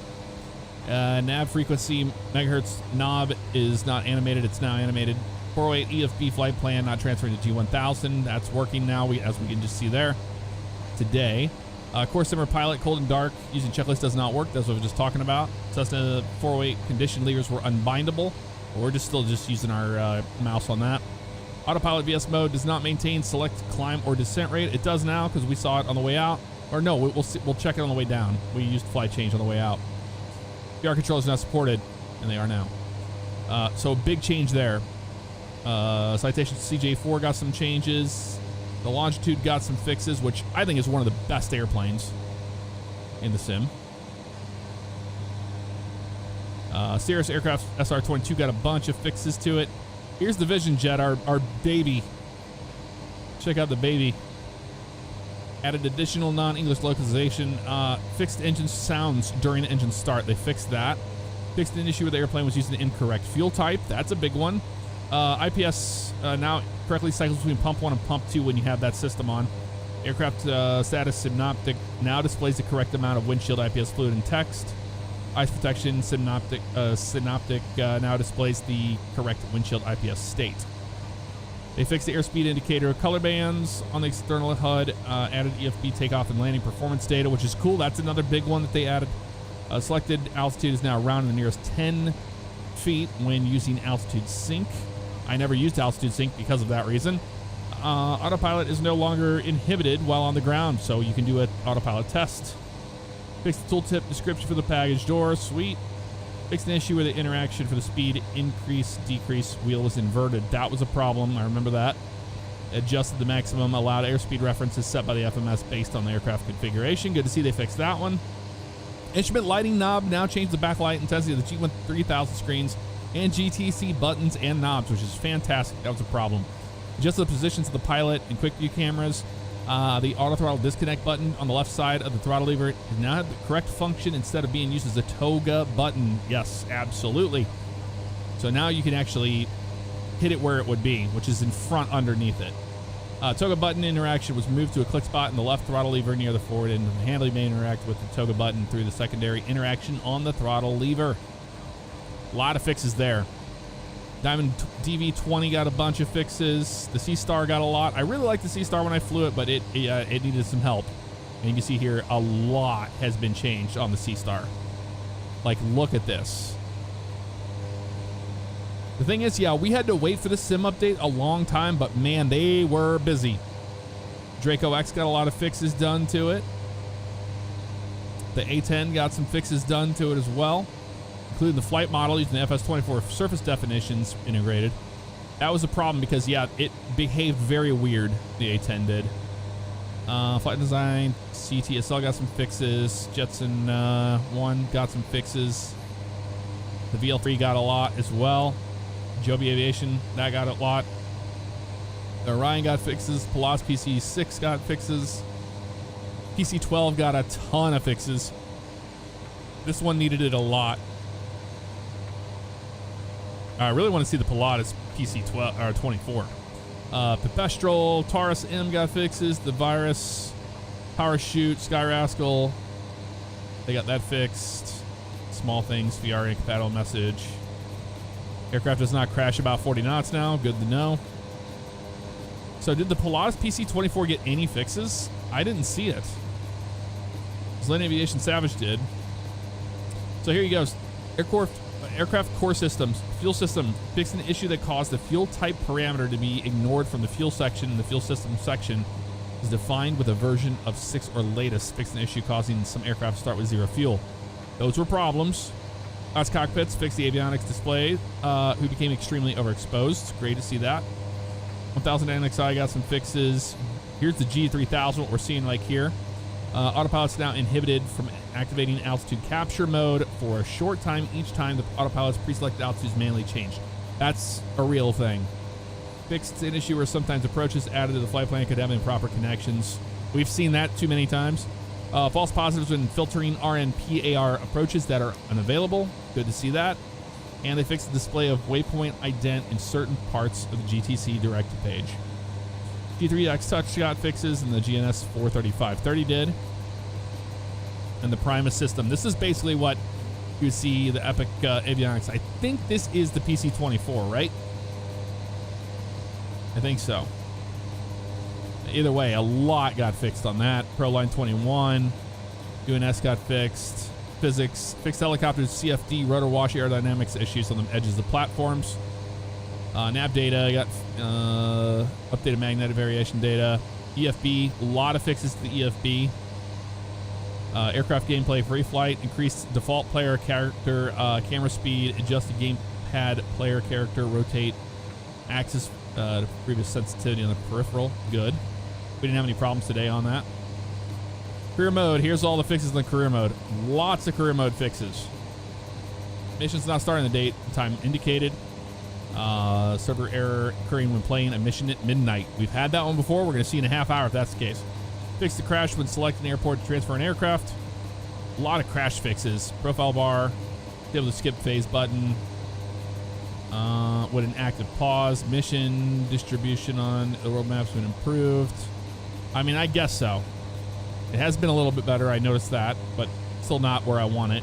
Passive income. Oh, I forgot to do passive income. Mission and difficulties displayed on the world map's been fixed for all of these. Missions. Fixed step description indicating wrong input for rotor brake activation. Announced clear of runway that prevented player from reaching the maximum score. Okay. ATC step asking to contact airport at arrival. There you go. Agricultural got some fixes in medevac as well. Retract landing gear step appearing during descent phase. A lot of stuff here. Online services, fixed friends, aircraft that don't show up on the world map. Whether all players with multiplayer option not saved when setting live time. Yep, that was a problem for a while. Gaia fixed shared libraries for the world.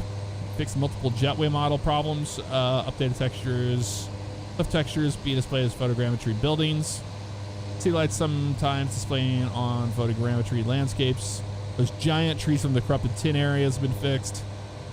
Blur and aerials. Aerials no longer using super sampling option are now always sharp. Airport's got a lot of fix. Airport lights not supporting multiple meshes or route orientation, strobe pole rotation. Airport lights spawning with flare but without mesh support. A lot of airports just got some updates done to them. Ladder ports, helipads, winches, etc. My library got some stuff done to it. VR only very small. I think Sim Update 2 is supposed to have all the VR fixes. Environment, cockpit, occlusion, not working in the right eye. An issue that caused the yoke hider interaction to fail on the F-18, 208B, and 172. Peripherals got some fixes here on the input curve axis sensitivity. I've never had any problems with controls. I've been very fortunate. Training, they got some things fixed with the training stuff. World Photographer, Free Flight. Said World Photographer, Free Flight got fixed using variation livery, blah, blah, blah, blah, blah, blah. Dev mode stuff here. Project editor, scenery editors, been a lot of fixes in that. Sim object editors is all SDK stuff here. Like new IDs for the SimConnect stuff. SimVars as well. Wasm had a lot of those crash issues. That's been fixed. 3ds Max fixes, Blender, exporter, and then documentation. There you go. So the Sim Update 1, it's a big one, folks. That is not a small Sim update at all. So, I mean, yeah, it's a little late, but better late than never, right? So what I'm seeing here is, you notice this yellow tape here is white, and same thing here. So we need to fix that. Need to fix that for sure. Which maybe that is what the yellow band was that I was messing with, and I thought it was doing nothing. Possibly was doing something. Yellows, here we go. Saturation was all the way down the yellows. There it is.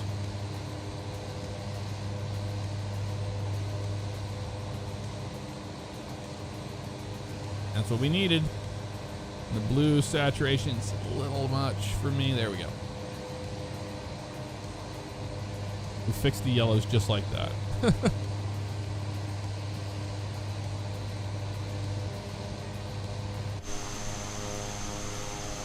We still have the yellows on the side of the airplane, but I guess you just can't have it both ways. I think that's a texture issue there, for the most part. Army Mac, what's up? How you doing, man? I'm doing good.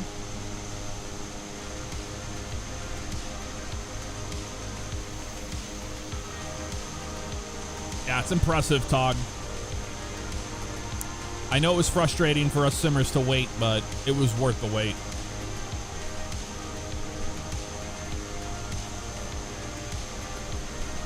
Have you liked the Skywagon? Yeah, I haven't flown it yet.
Having to feel those planes were a pain. They were a single point under the number 2 engine.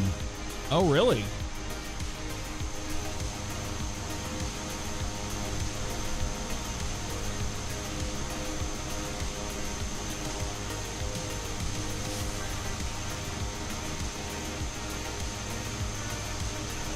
Like in that panel? I'm not seeing it. Is that the fuel door? No. It might. Yeah, no, that wasn't. Not sure where it's at.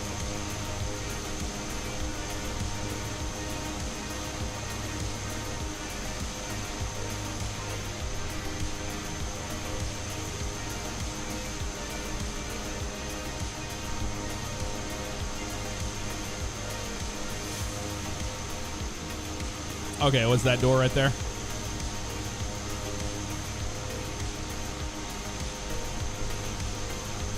Is it that one there?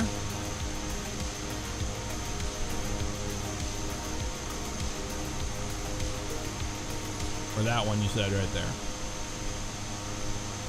Probably the second one.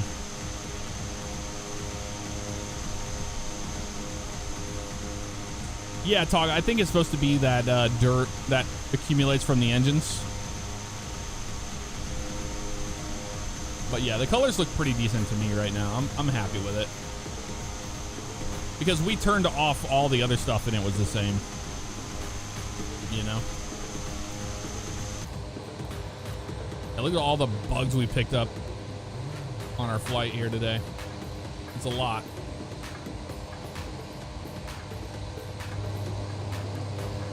Yeah, you see the dirt all over the front anyway. Dead bugs and stuff all over the front of our engine. It was perfectly fine when we took off.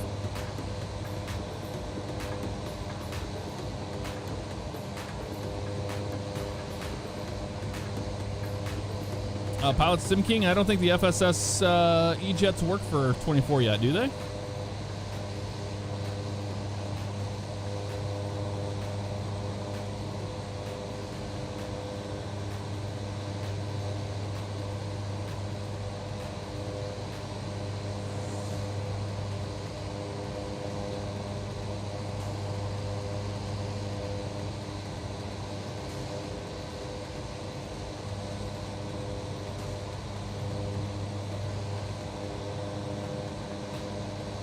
Never-ending struggle for perfect color settings. Yep. Well, and with Reshade is very, like, there's so many different plugins. I have just scratched the surface. Like, we're only using these plugins here, and look at all these plugins we have. We have all these. VHS Pro, baby.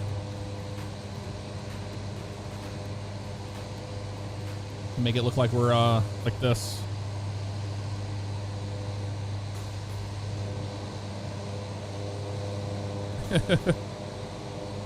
Pretty cool.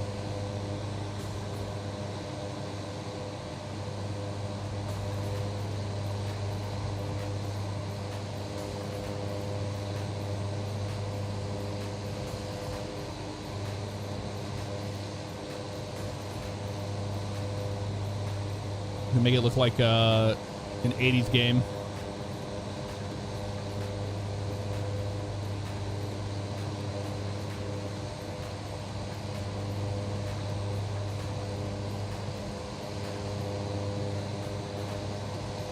Make it a cathode ray tube monitor CRT.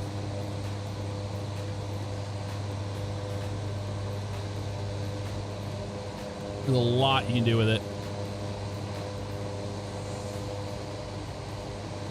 Magic HDR, don't like that.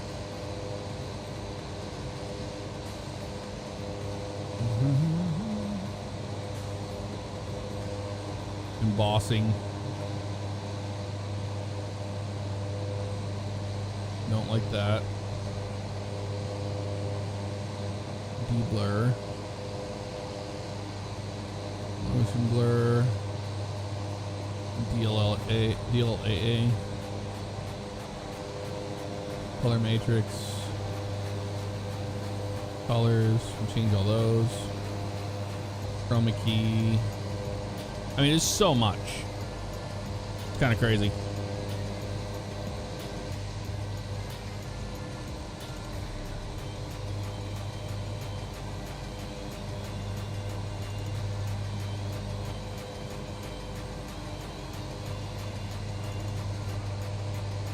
Almost back in the USSA, baby. We're not even halfway there. Dude, this is insanely slow.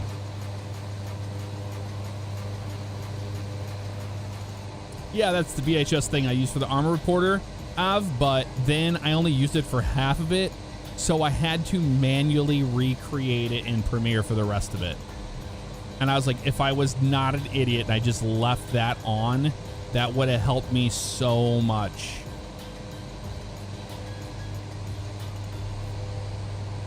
It turned my editing into a nightmare.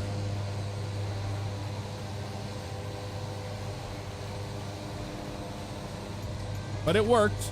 You really can't tell the difference between the beginning and where I used it and then where I didn't.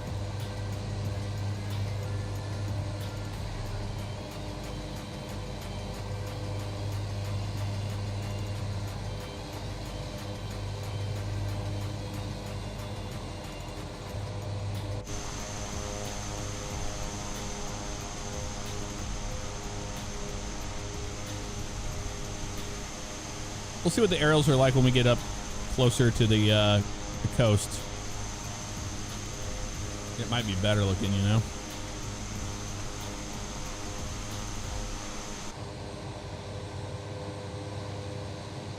Can we get back to farming sim? Maybe. I've got so much stuff on my plate, man. Justin, we're flying cargo. We have no passengers on board. It worked and you learned a lesson. I did, which I'll probably not retain. How to make footage into VHS footage, game footage. It was a nightmare. You had to have like 3 different adjustment layers for the RGB, and then you had to like create your own, like, it was a nightmare.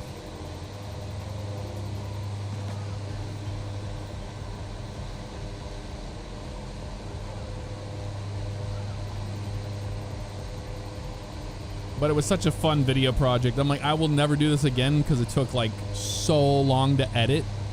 Or not edit, but just to export all of that. So the thing is, if I was using the Reshade, if I used that in there, it was in the actual footage that was recorded for the actual video. But when I had to add the rest of it, it added on so much time to the encode. The encode took forever.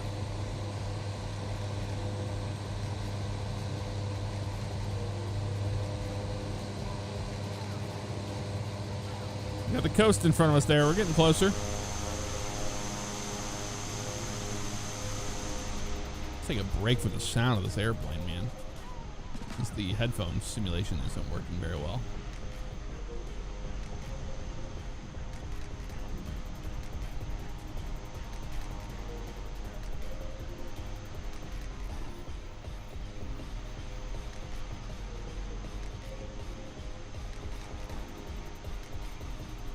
Watch the stream while your mods finish downloading for Farming Sim 22 on your laptop. Nice.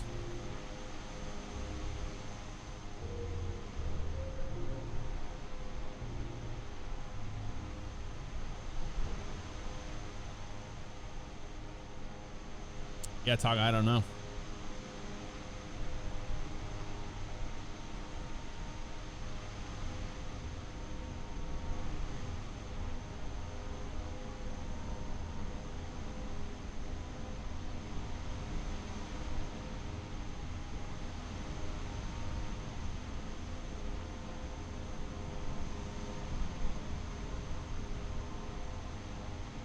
Now, this airplane would have been so cool if it would have had like the Shorts 360, the way it retracts the gear up into the cowling. That would have been pretty cool.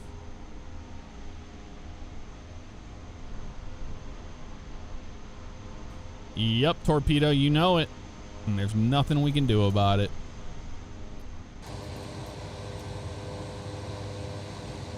Let's explore the airplane a little bit. Let's see what all is here. Oxygen, mic, headphone, jacks. You got your USB chargers down here, all the circuit breakers, which looks like they are actually modeled. You see that? I'm not going to pull them, but it looks like they are modeled. Electrical. This I haven't figured out if the auto ignition needs to be on. I don't know if that needs to be on. Turn those off. Emergency lights are armed. Interior norm, standby displays. Does this work? And that should be for the standby attitude indicator up here. But it doesn't look like it goes into test mode or on or off. Yeah, it doesn't work. Emergency comm, norm. Mic select forward. Bleed leak, annunciator, blah, blah, blah. Boost pumps, fuel transfers, OBS. There we go. We got 2 hours on the airplane. That is correct. About 2 hours and some change. Well, that's good. So auto ignitions. This is your prop auto feather, your probe heat. That's prop heat. Wing stab heat. Wing stab on. Over speed test. Inertial separators. We had those on the way out. Stall warning, rudder bias. I don't know what this does, and it looks like it works. It's supposed to be a push cursor and all this, soft key select. Oh, it works. It's for this thing. It's a keypad for it. Okay, well that's cool to know that that actually works. Because I did not know that, but the range doesn't, does it? No. FMS, comm, okay, all those are fine. It's all our lighting, panel lighting and all here, landing taxi lights. Wing inspection, logo, cabin, seatbelt signs we don't care about because we're not flying those. Passenger on or off for oxygen. So that's our oxygen control there. Since you can fly up to 20-something thousand feet in the air on oxygen. Friction lock. Flap lever, trim. Obviously, you can see the trim in motion there. Bleed airs are over here. Air conditioning system. An event marker. That's the ELT. Basic autopilot panel on it. There's not a lot to the flight deck. Visors. They are actually animated. I will be damned. Oh, that is not good. Okay. Are they actually modeled? Yeah, they are. Or you leave them. That's kind of cool.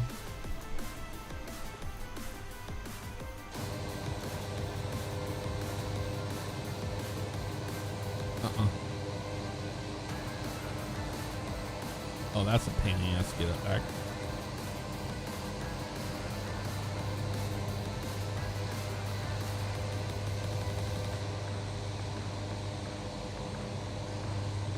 It works. We now know that.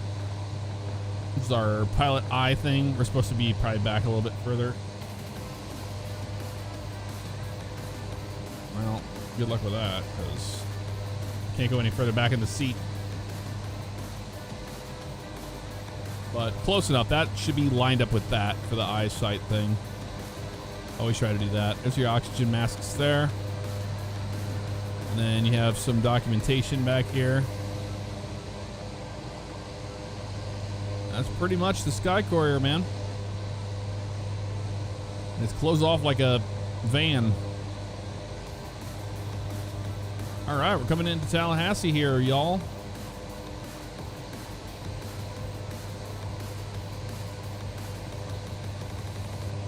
Yeah, as you can see, there's no landing gear lever. Not a thing on this airplane.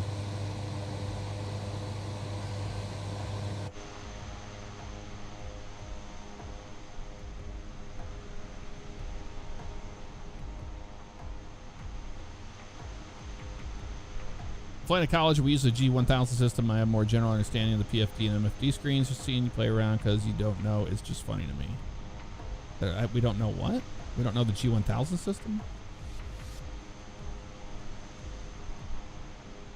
I've used the G1000 system in the real world a lot. I know the G1000 pretty decent, I'd say.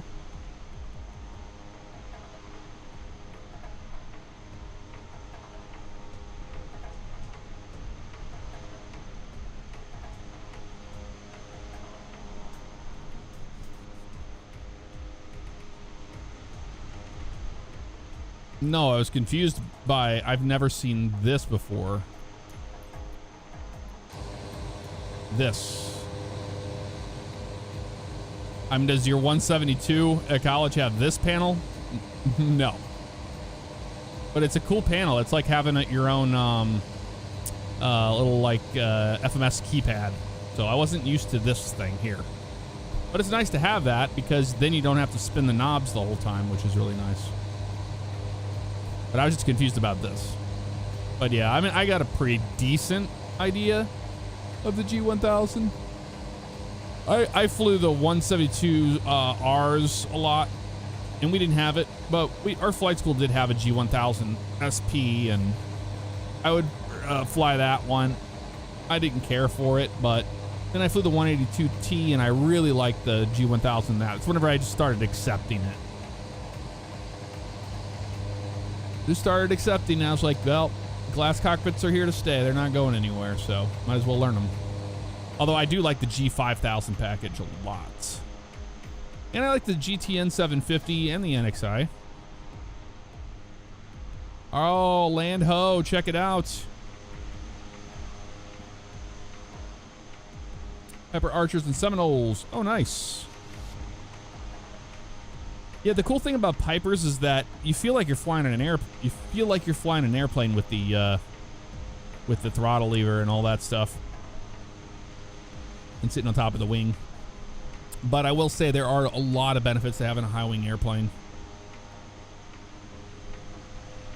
We get to fly them like DC-10s, flare them like DC-10s.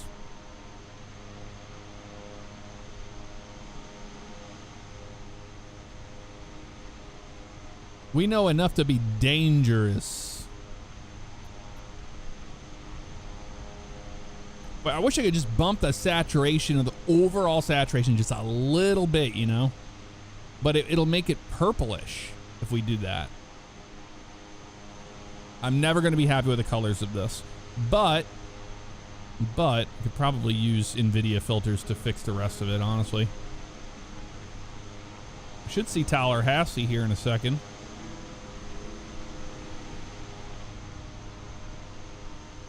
Should be up here on the right. There it is. That's Tallahassee. And they fly the Sky Courier into Tallahassee. FedEx does.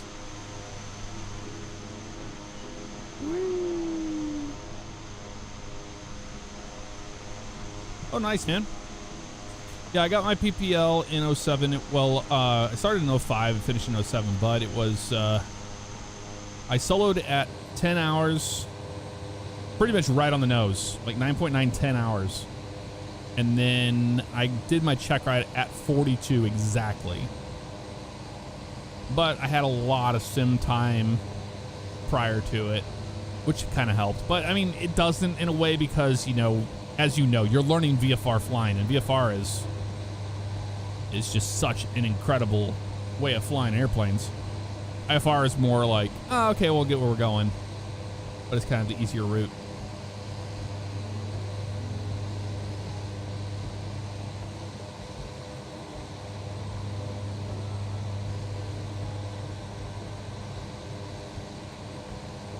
It was one of those days where the instructor was like, hey, you get 3 good landings here in the pattern and you keep it tight and it's good, I'll let you solo.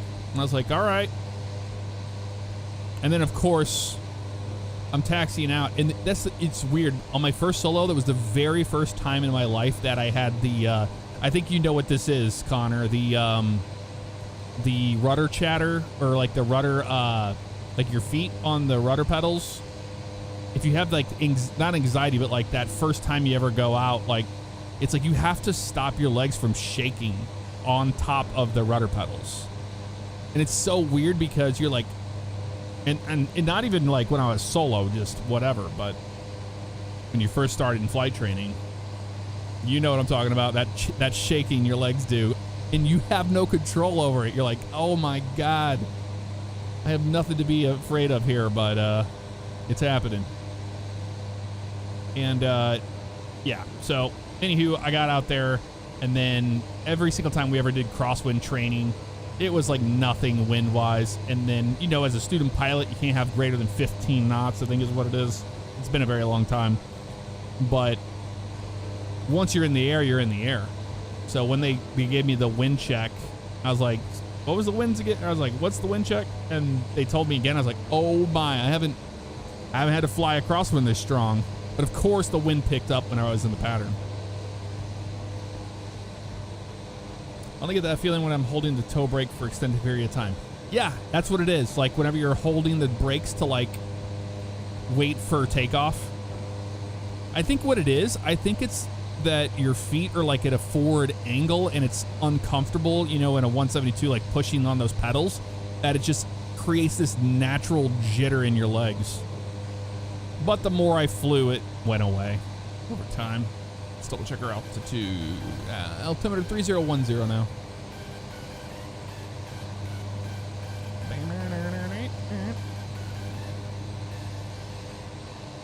And now we're so we're so spoiled from the Vision Jet we've been flying that we're gonna have to do this the old-fashioned way. The proc page. So let's find out where they want us to go here. That's a good question. What runway are we going to here?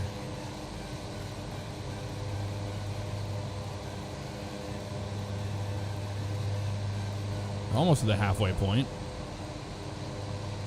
What a messed up airport this is.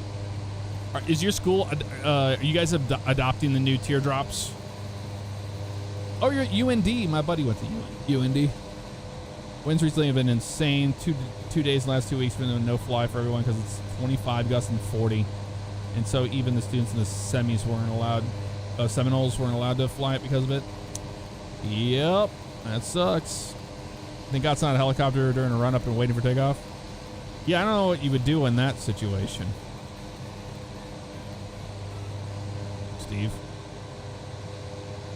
Direction the winds were coming from, you would have the 25 knots full 90 degree crosswind pivot. Oh. Yeah, it's a lot. You got your license in 02? You beat me. Runway 14 into 3 Alpha 8, which doesn't exist. So I don't think we even go into this airport. Oh, we have Visual 14 in here. And they're calling it Stinson in Aberdeen, Michigan. What? We're not going to Michigan. We're going to Tennessee, I thought. Oh, we're not going to Tennessee, are we? That's not Michigan. We're going to Tennessee. This thing's high. I mean, I was going to put visual 1.4 in there. Vectors. Minimums. Off. And sequence will be final approach fix. We're just going to load it. Well, we go straight into the final approach fix on 1.4, and then there's the manual sequence. But I don't want to load. I don't want to mess this up. I don't trust it. I just don't trust it, you know? I don't want to put that in there and find out that it's wrong. Like it's going to the wrong airport. Because I was saying Michigan, and I was like, wait a minute. We're going to Tennessee. But apparently we're going to 3 Alpha 8, whatever the hell this is. This is a closed airport, and it's tiny, dude. Look at runway 14. Just non-existent. We're going to touch down. Look, it's not even fully covered. And full reverse thrust. It's going to be one of those approaches, y'all.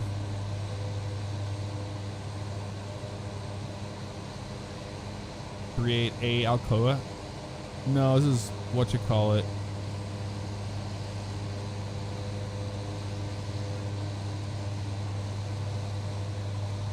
(3A8) Aberdeen, Michigan, which is not right. We're going to 3 Alpha 0, I thought it was. Isn't that what they're calling it? No, they're calling 3A8. All I know is that SimBrief didn't know what the hell it was, so I'm not worried about it.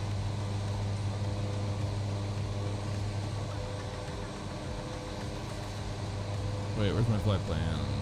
Yeah, we'll put it back. I'm not loading anything in there. I don't care. Learn how to VTOL. That's just like a few hours in flight being like, oh, we're in Michigan. What? Oh, I knew we weren't going to Michigan today.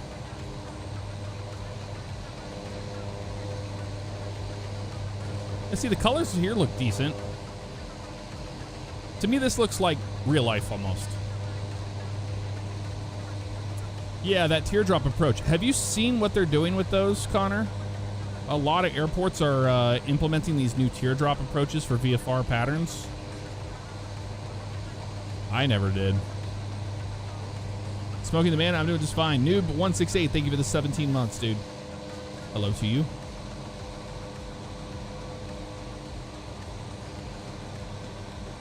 Where I'm thinking, have fun. Oh, it's not going to be an easy approach.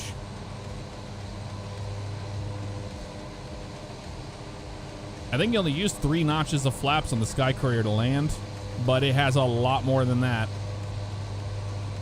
We can go full flap on this thing and it will be nuts. Yeah, see? No, it has 3 notches. Up, 1, 2, and full. Okay, so no, we will be landing with full. It's just going to be reverse thrust when we touch down. Yeah, put a resting gear out. No kidding. Yeah, let me look it up here.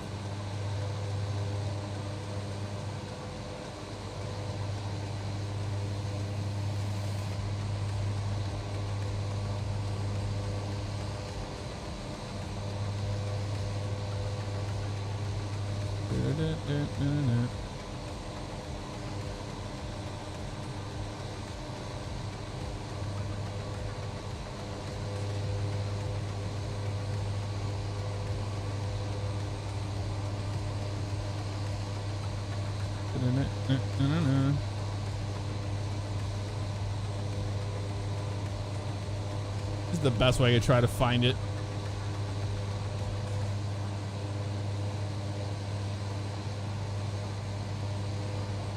There you go.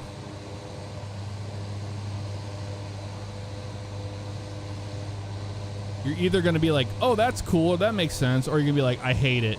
I never want that to ever be a thing.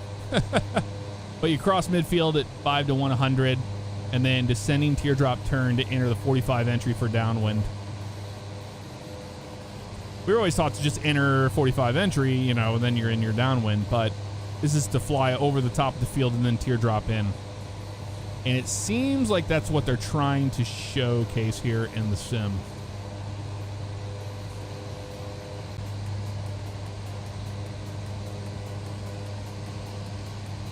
But when you see this here,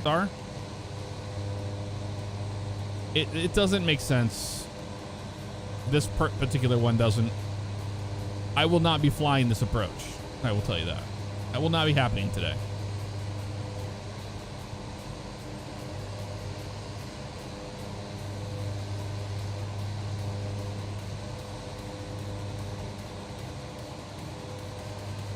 Well, that means that you're doing a good job, man. You knew what it was.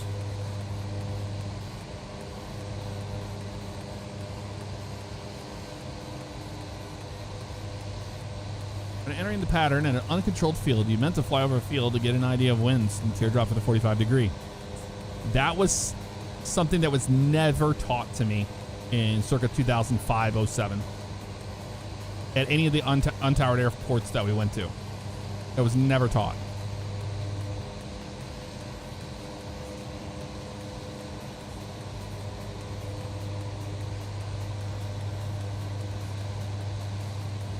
Twitch stream died? I've got 0 drop frames on my end.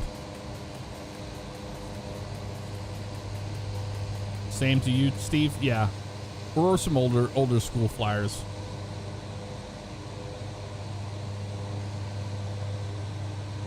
There's nothing I can do. I can't make Twitch make it stream, man. On my end, it says it's still sending data to Twitch. I can see it on my end. It says it's live and 0 drop frames to the network.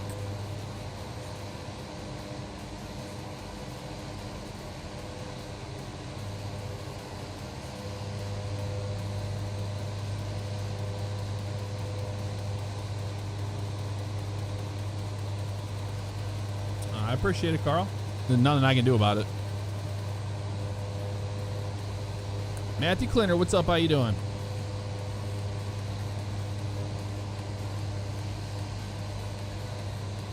Oh, you missed out on what we said before, Connor?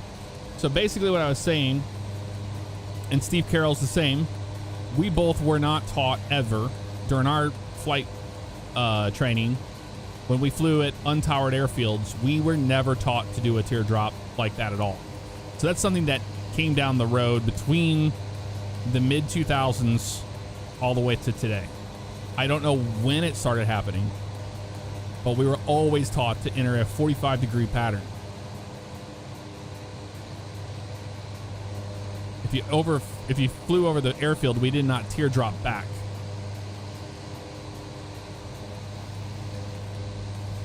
We would have to make, like, say, we'd fly over. What we would do is we'd come in, we'd like this.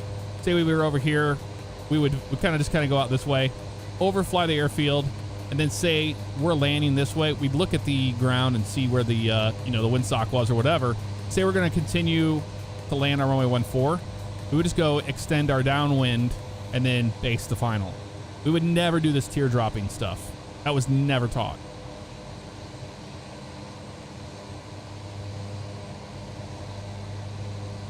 So I don't know. That's a good question, though. I don't know when they started implementing those.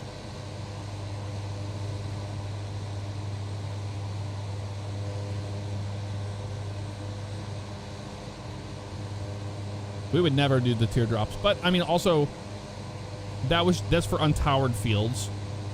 I flew out of a towered field, Class Delta Airspace. I did overpass teardrop into TPs on Wednesday when doing a slow flight and other maneuvers with your CFI. That's crazy. Yeah, no, we never did that.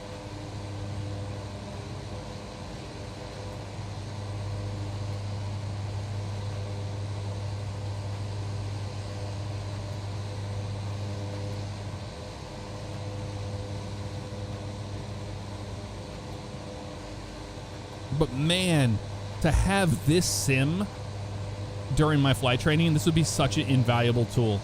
say you're doing your solo cross country and you're like, okay, I've never been to this airport before. You fly it in the sim and you have true VFR into these airports. That is so helpful. Because on one of my solo cross countries, I was like, I couldn't find the dang airport. I was like, this is insane. On the GPS, you knew where it was. But I was so unfamiliar with it. I was like, I mean, I found it eventually, but this is such a neat tool to have. Zelda, I just did PPL, then I started my FR, and then I ran out of money, and then YouTube took off, and then I just did YouTube. And I hung up my hat.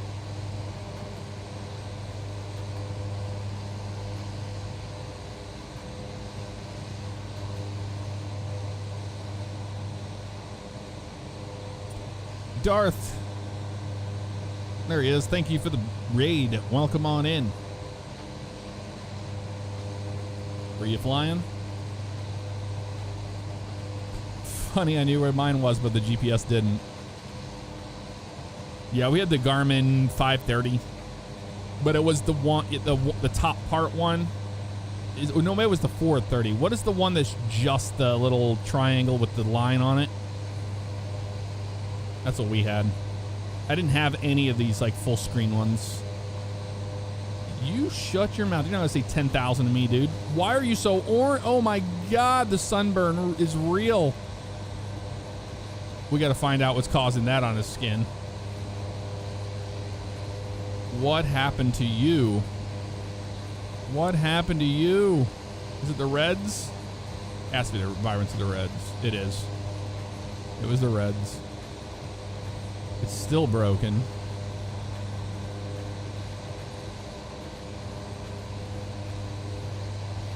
Is it on the, where's the Reds cranked? Somewhere else.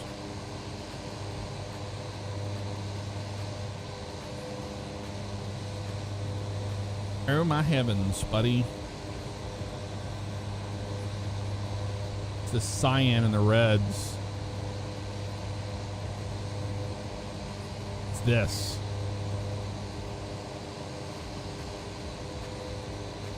Something's still way off with that. Magenta? That is weird.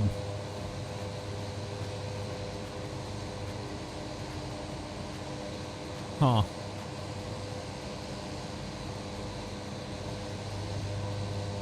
I guess that's better. But it's still messed up. Oh, it looks good outside. Yeah, I think this looks decent. Colors.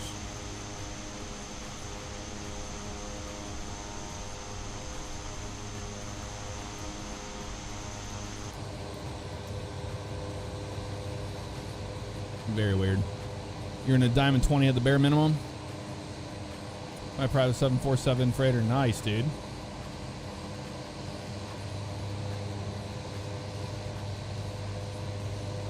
VFR touches are definitely essential. I'm not too familiar with the civilian side, but to stay current in the military, we have to do ILS and radar approaches. Accompanied by the touch and goes for training.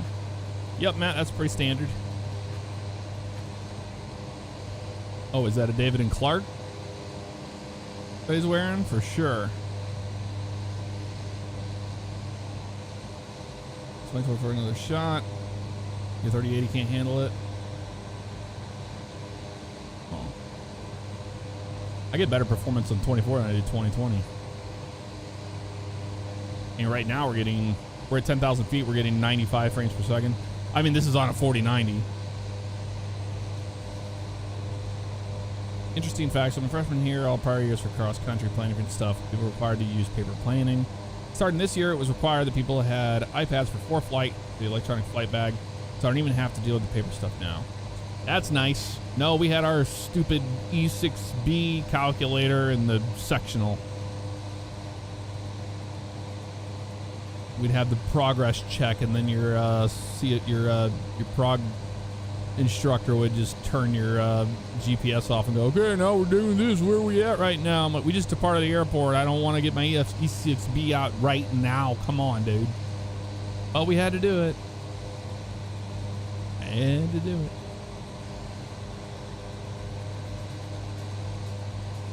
David Clark H1013S, is it your headset? The headset I have in my closet right now from flight training, it looks just like that. Just like it. Same just on 2080 Super still, it's fine, no updates. Yeah, it's been fine but for me, Vice. 20 for private, DA 40 for IFR. Yep, both of those airplanes, they're in this game.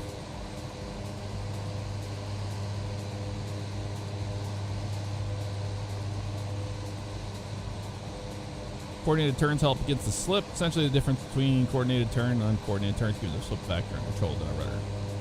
Yep. Do the Dutch roll. My first tail dragger airplane I flew was the Aranca Champ, and what a difference that was. You don't realize how much you fly an airplane with your feet as you do with a tail dragger. It's insane.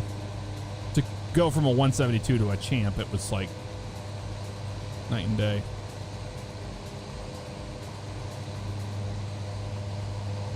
I'm Joshy. What's up? How you doing? Have you ever considered about getting a flight? No.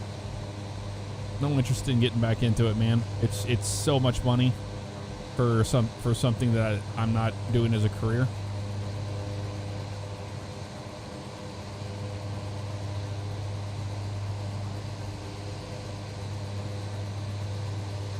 But Connor, try to guess how much. Actually, we'll take turns. Steve will tell us, and then I'll tell you. But guess how much we paid for our PPLs.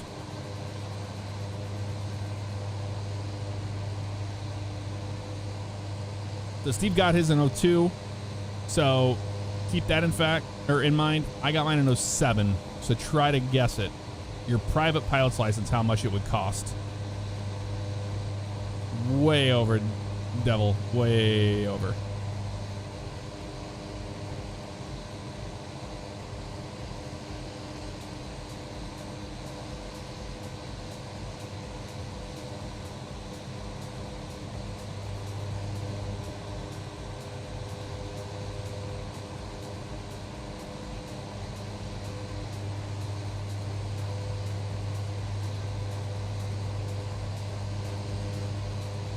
What? I'll tell you mine. Mine was 8,500. Vice Gript was close. 8,500 for the private for 42 hours.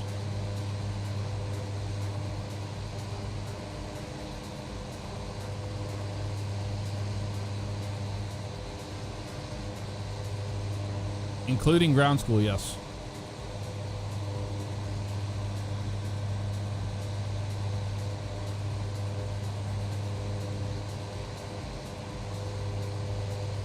We would lease airplanes. If I wanted to go take the plane out, it would be $93 an hour, wet, leased. So yeah, prices today are insane.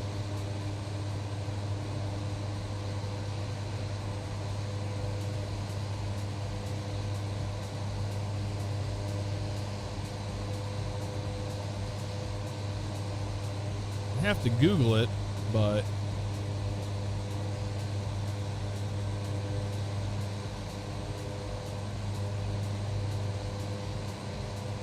it's part of Lange Air Flight Academy. When they closed, it was sad, but they closed. Lange Air closes.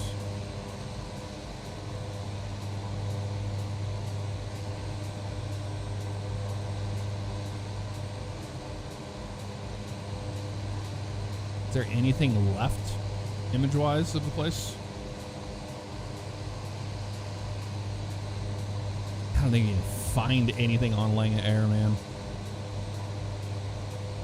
The only thing I could find is the Pilots of America blog post about Lange Air closes flight school FBO at St. Louis Regional Airport.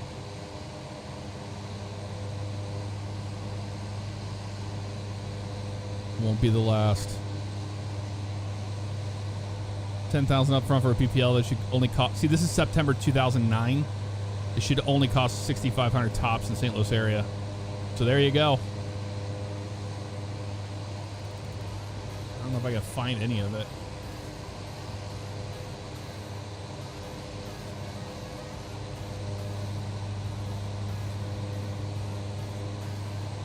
Ba, ba, ba,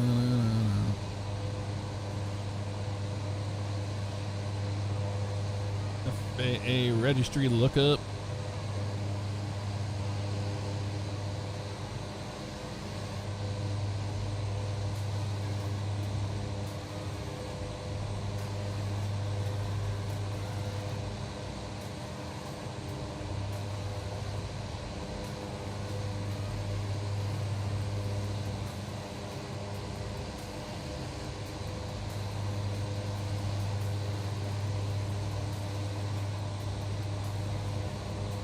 Has a very old address because, like I said, I don't live there anymore, but there you go.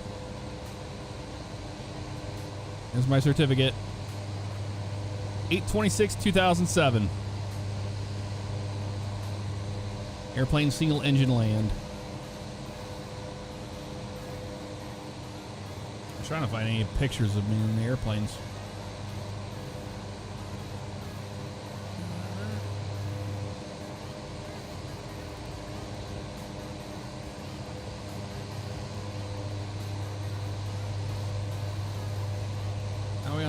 Fuel, we are at 3,300 pounds. We're still pretty good on fuel. We're getting close to our destination. We're almost at the halfway point, I guess. This is insanely long, dude. Insanely long.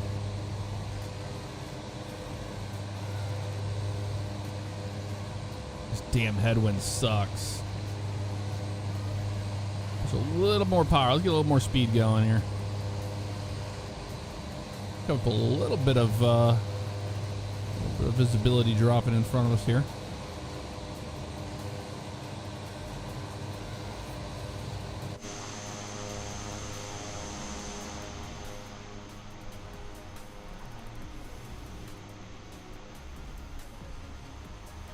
No, I don't live in Florida. I'm back in St. Louis the last couple years. Eagle Squadron in Middle Tennessee. Oh, nice. We're landed at an airport with a landing fee. Yes. 210-ish an hour for a Piper Archer. Oh, my. Multi-engines 300 to 400 an hour. Oh, yeah, dude. No way. You gotta get loans and just do the whole shebang.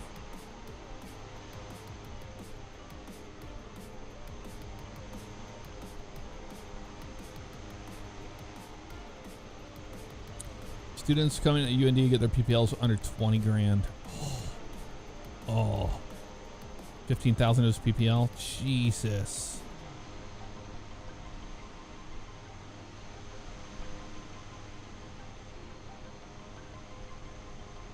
The yellows are oversaturated. Tog, I'm gonna slap you. I'm gonna slap you.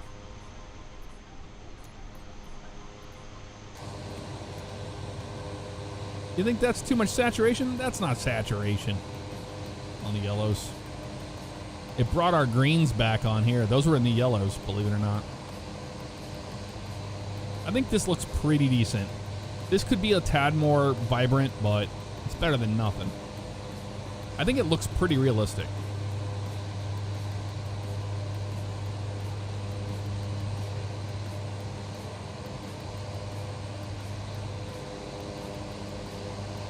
Oh, like the yellow there. I can see the difference there.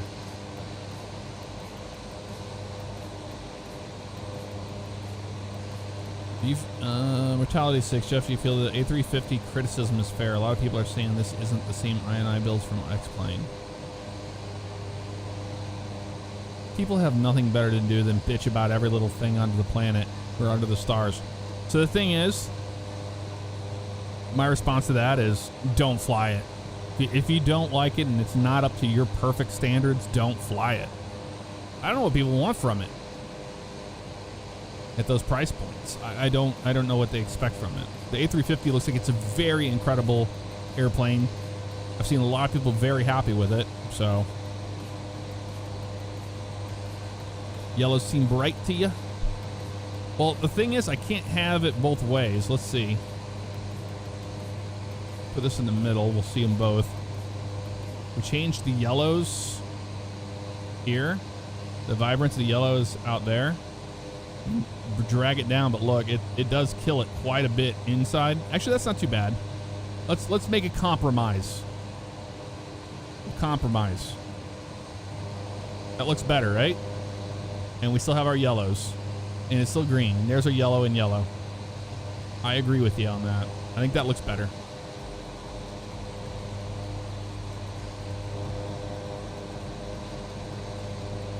But to me, that color palette right there, that looks about right. That looks pretty real.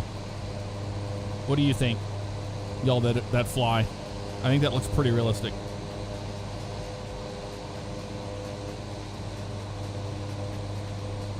Headwood sucks in flight, but definitely a plus when you can use it for the takeoff portion of, yep, stole. Looking at it now, I want to say yellow service saturated. Well, I already got there. Okay, I'm caught up to that. 21 to this game. The A321's already in it, Vice Grip. The A321 shipped with the sim, I&I builds. KCS4 Life, what's up, man? Scholarship started helping my parents paying some out of the college account for me and my siblings, but I'll probably have 140, 160K in loans. Yep, it's insane, dude. Some people can't make happy. Yep. New update for the A350 6, all the issues I was happening. Absolutely incredible plane to fly. There you go. Hearing criticism about it that they never would have known on their own in the first place. Oh yeah, that happens all the time, Mortality. I don't fly, but I've done plenty of graphic design corrections in my day. It looks better. Just wondering how much of it might be YouTube compression. Probably not much of YouTube compression. I think what you're seeing is pretty much what I'm seeing. Extra qualification paid $20 an hour to borrow 152 in late 80s. There you go. It's crazy, dude. Crazy. KCS, thank you very much for gifting a subscription to Ant Gaming. Appreciate you. Thank you. Getting bobbled around a little bit of turbulence here. But it's not bad. I might be tad colorblind too, to be honest with you. But this looks better.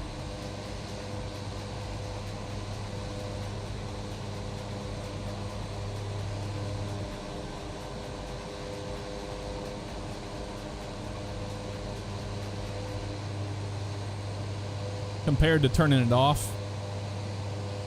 I'll show you here. I'll show you default. Oh, that's the one that pops it. You see that? That one pops the colors. But even if not, we'll turn all these off. That's default. Which doesn't look bad.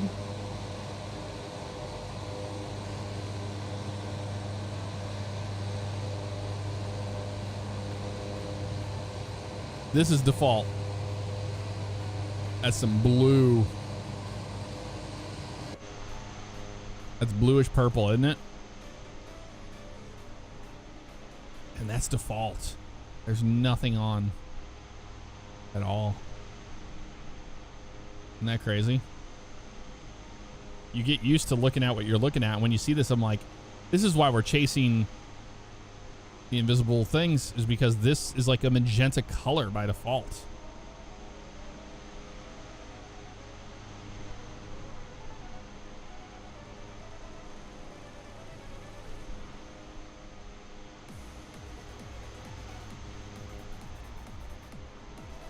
Turn these back on.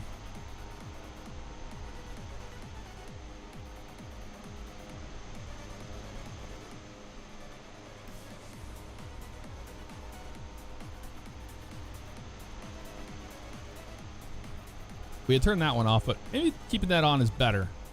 The contrast, brightness, saturation. We're going to turn that one back on. Let's roll with this.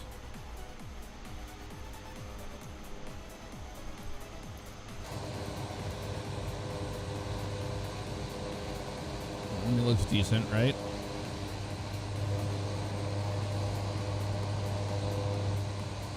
He still got weird. That's just a sim thing. Settings are way better. I agree. So this is with the with that push on the contrast brightness one, or the contrast saturation one.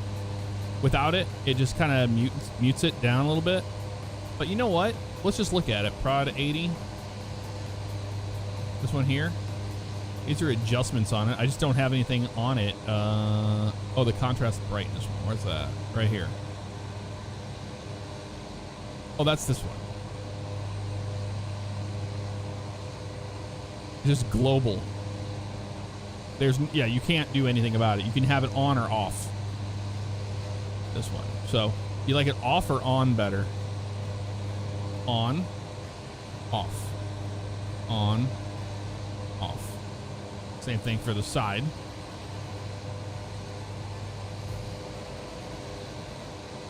On, off. Number 1, number 2.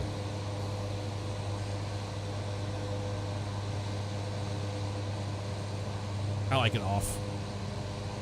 To me, this kind of gives it just more realistic look.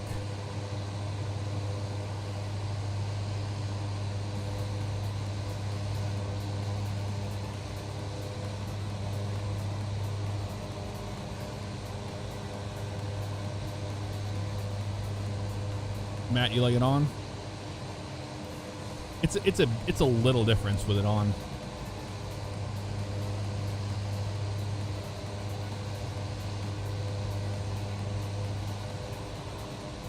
The thing is, to me, this looks like a neutral palette because this looks really good out here in all this. And the colors here pop. Like the green pops, the blue pops. Like it's got color in it. It's not overly saturated. Yeah, I was being an eye doctor.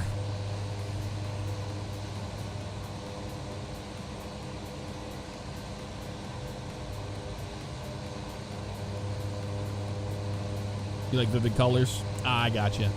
Yeah, the thing is most video games are just so saturated. And whenever you like what I do is I look at colors with my eyes, like here in the office, like things that are on the taskbar on Windows and things, and I match these colors close to them. Like this is slightly desaturated from red, what red should be, but not by much.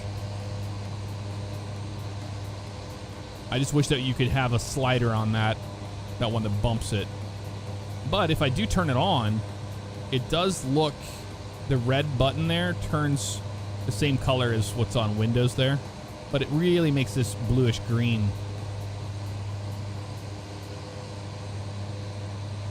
So I don't know. And it gives it like a bluish color on the panel that I'm not a fan of. I'm going to keep it off. We're never going to touch it again.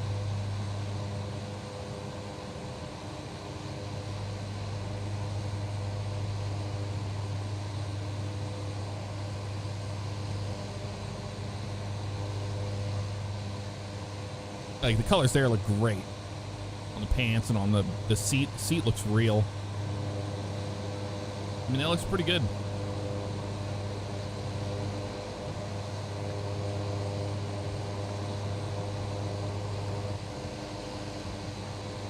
That just looks washed out there because of that's low level cloud there. You know, that's the last time. Yeah, well. You might be right. I'm pushing these engines a little harder now. I want to get more speed in this airplane. We're getting get there-itis, which you should never get.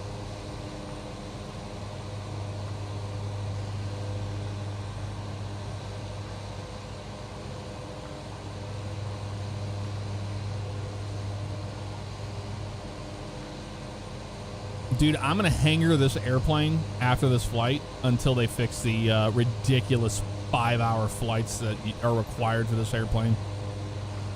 Because even if that's half of that, it's insane. Like the Vision Jet is the best time between airports. Like it's the best. It's the perfect balance.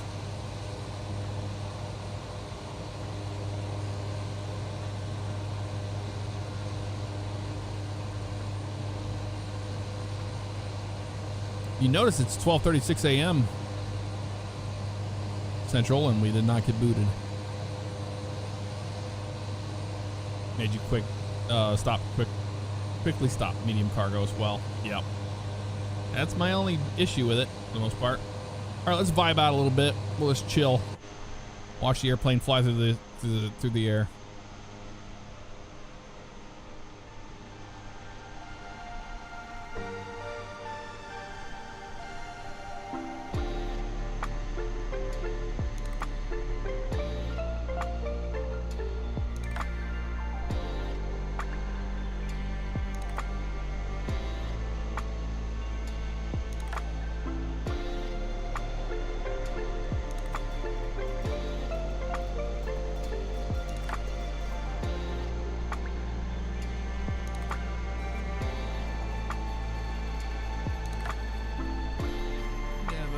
Dance again, wasted chance that I've been given. That's what reminds me of. You pretend no, I'm not a fool. Should've known better than to cheat a friend. No rhythm.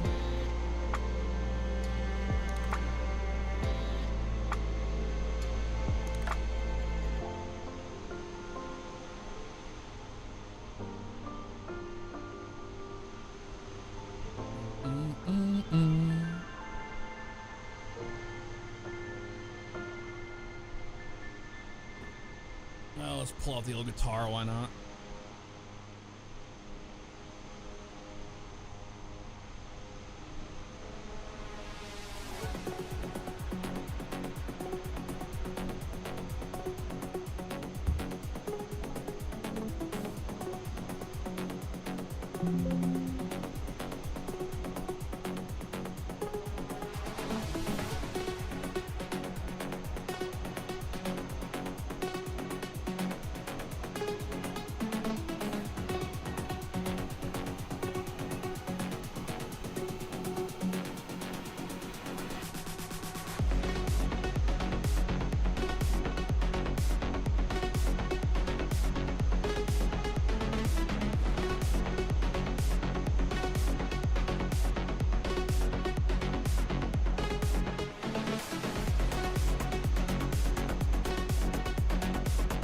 Let's see what key this is in.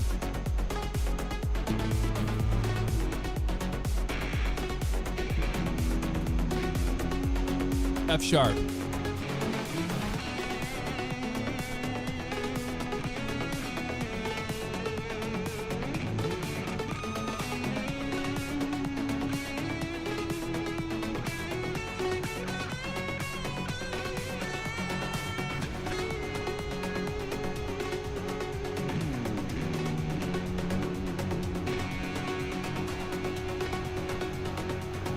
Yeah.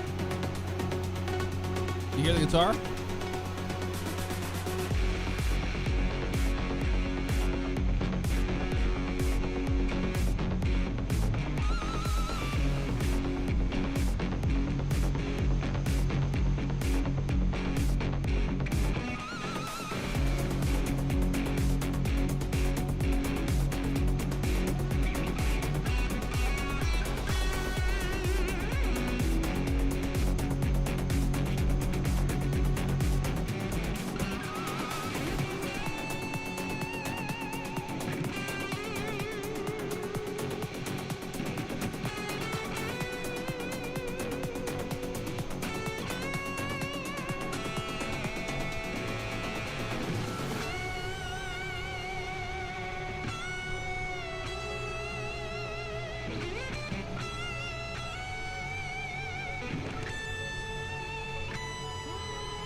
Yeah.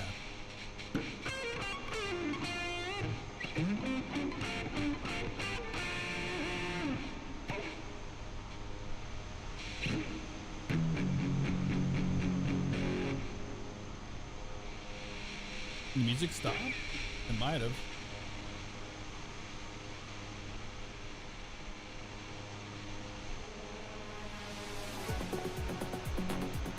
Oh, that was the end of that one. That's why. Okay.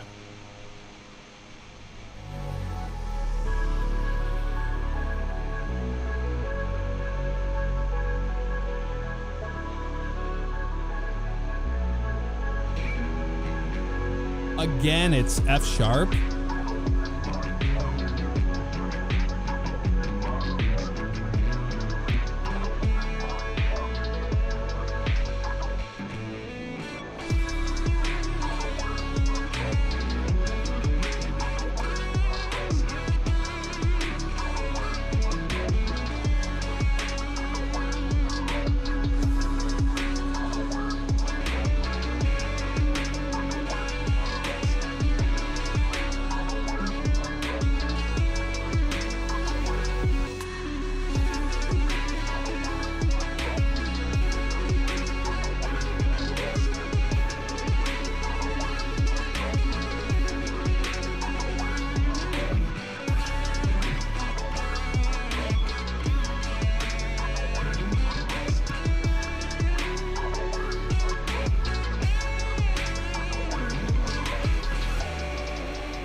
That was nice.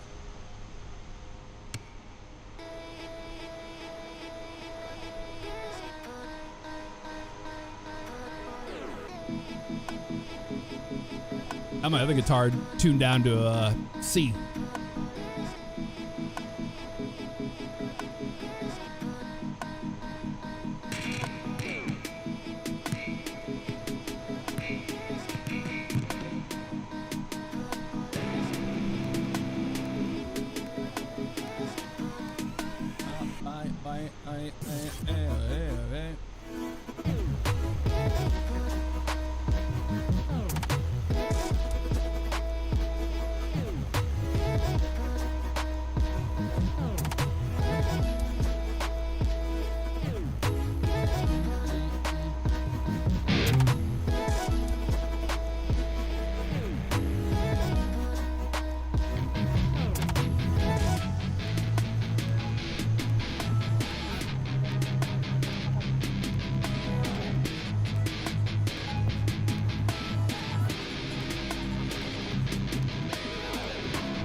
I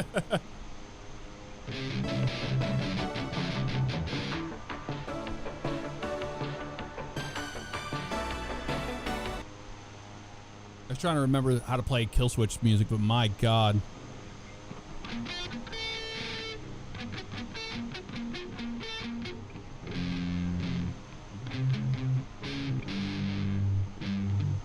What's that one that goes?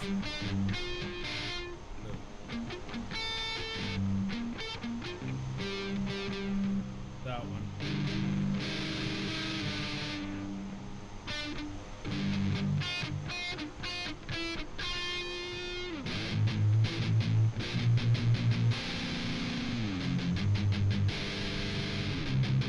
Wait, I'm playing in the wrong key, that's why.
That's always a fun one. I always forget the end part.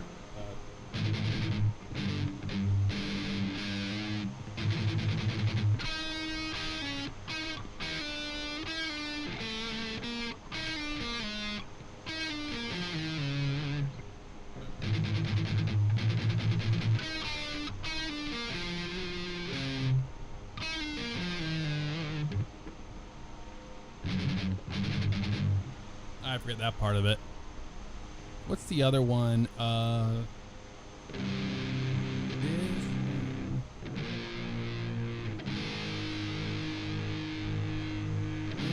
is my last serenade.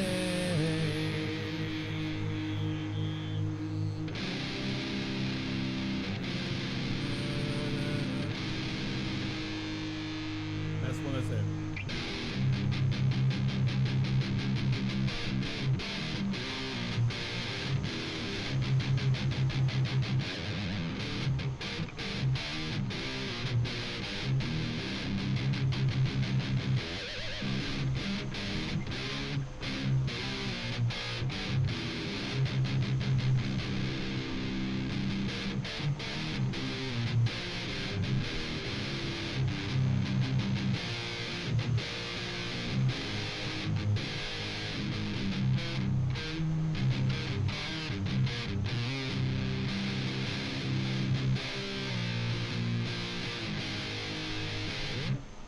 What's the other one?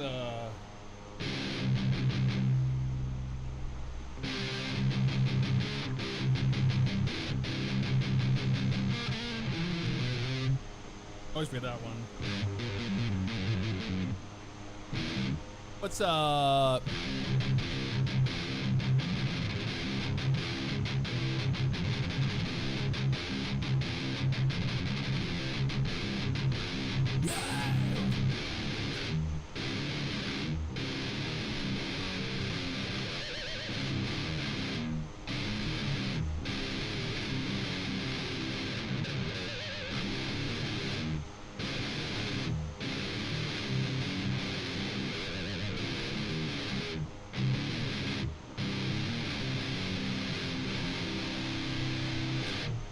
always love that one.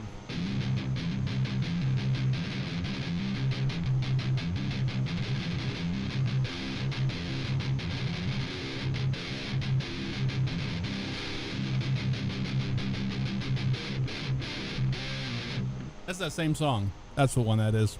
Same one, right? I used to know a lot of Kill Switch songs.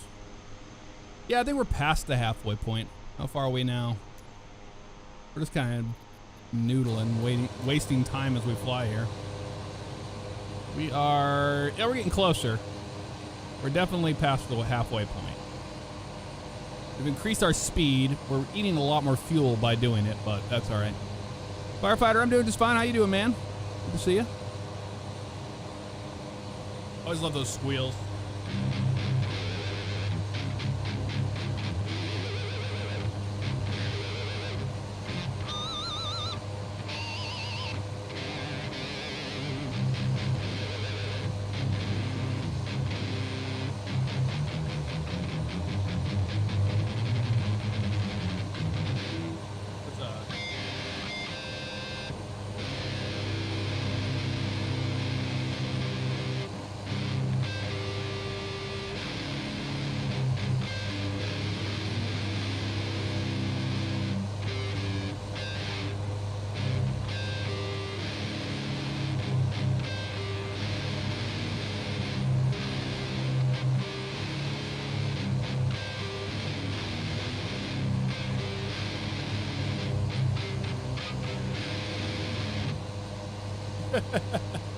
We're flying to Tennessee. Somewhere in Tennessee is where we're going. Unless they change it up and we're going to Michigan, but I think we're going to Tennessee. That's a very terrible rendition of Davidian by Machine Head. NM Firefighter 494, thank you very much for the raid. How you doing? Two Piston Racing, thank you for getting the subscription out to Red Rockers. You got one from Two Piston there, Red. Be sure to say thank you.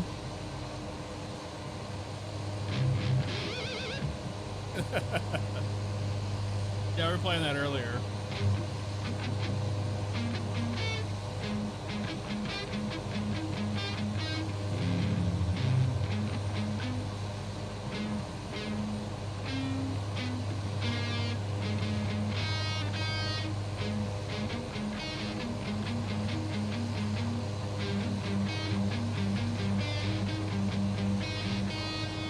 Play that damn song in so long. Always forget about it.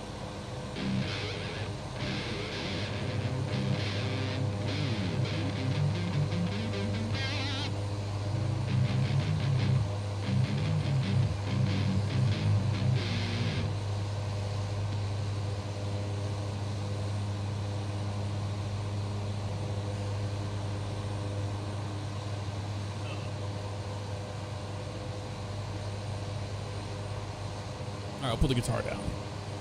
Put it away. Oh, I actually figured out how to stream this music to you guys now out of my DAW. So I can actually play a little bit of the one that I've been working on. Finally. You should be able to hear this. Let's see. It'll play. It's not finished, obviously. I don't have the lyrics and stuff done for it.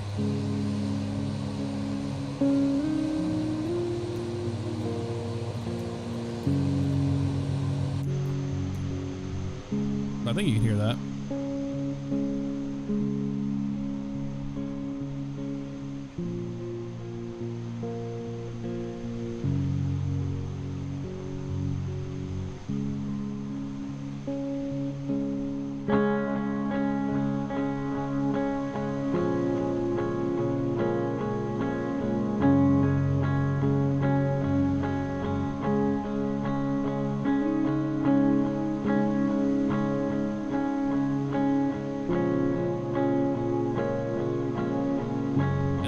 To the drum part when it dies, because I don't have it finished yet, and I have to hand do the drums.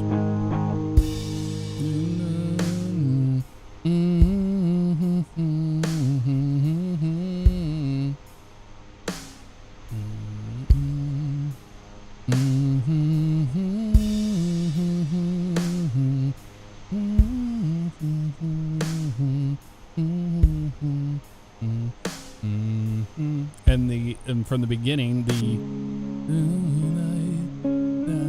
your smile, shadows whisper all the while.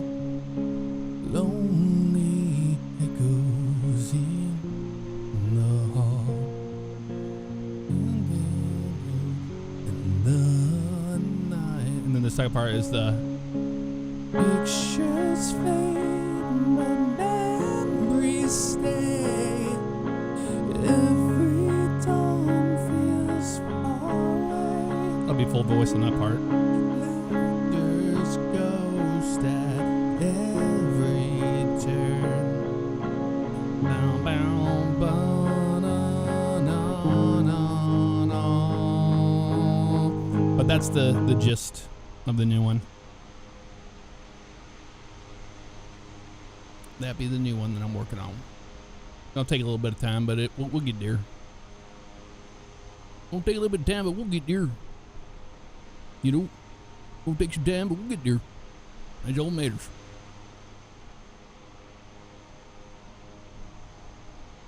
I haven't released anything on Spotify yet, Mortality, but if you look up Favignano music on YouTube, I put my first single out, which it's all right. The thing is I've heard that song so many times I don't like it, so other people like it. But I think that'll happen to this one too. Like, I'm already starting to feel it. I'm like, as many times as you repeat doing it over and over again, I'm like, yeah, well, gonna be a minute. And I just need to plug in my, I need to hook up my electronic drum set so I can just play the drums to the dang song. It's so much easier than having to program drums.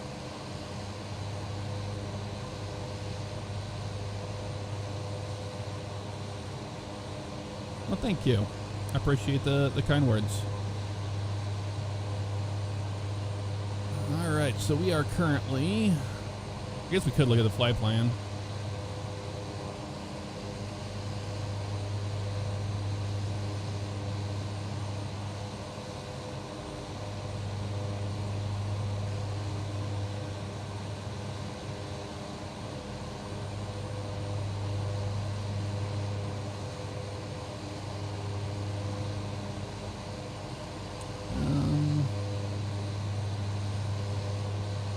Whoa, whoa, whoa, whoa.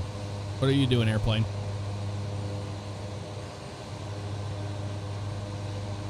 Oh, we're over a turn. I was like, wait a minute, what are we doing, airplane? Oh, I had a scare there for a second. I was like, why are we in a turn? It's because we're supposed to be. It was our only turn we had over here.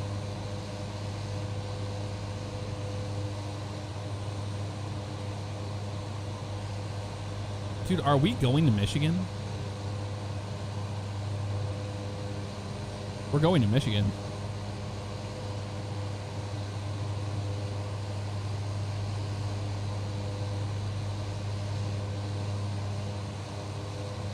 Where's KCBM at?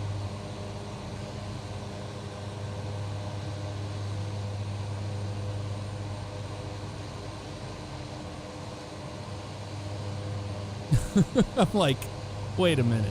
Wait a minute.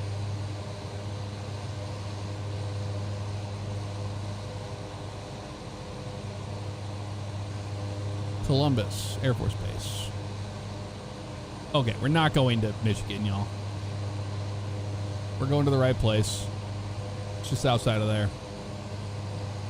I got scared for a second. I got scared. Well, I appreciate it, Justin. Yeah, I plan on working on that. Getting that song done. I've got 3 other ones behind it.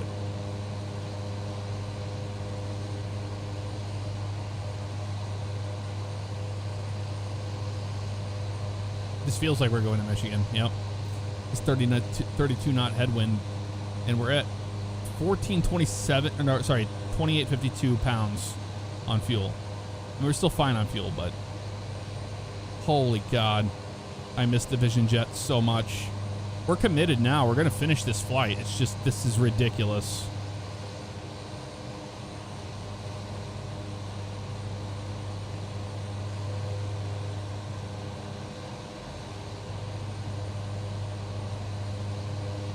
No, the airplane was doing what it was supposed to do there, Tog. It's just I forgot that we were on the turn. We had a turn there.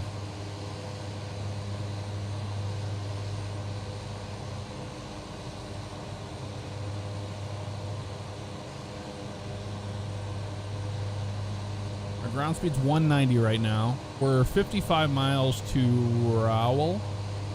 So it's not, we don't have that much further to go. You're getting close to our destination. We've done a lot of flying. From all the way down here to here? Yeah. We're getting close. We're 55 miles to route, and then it's going to be another probably 40-ish to the airport.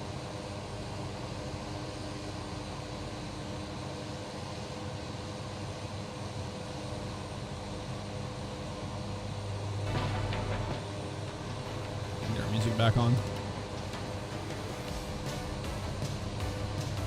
Yeah. This is like our montage music for how long this has been taking. Let's vibe. I think this is the one I played earlier.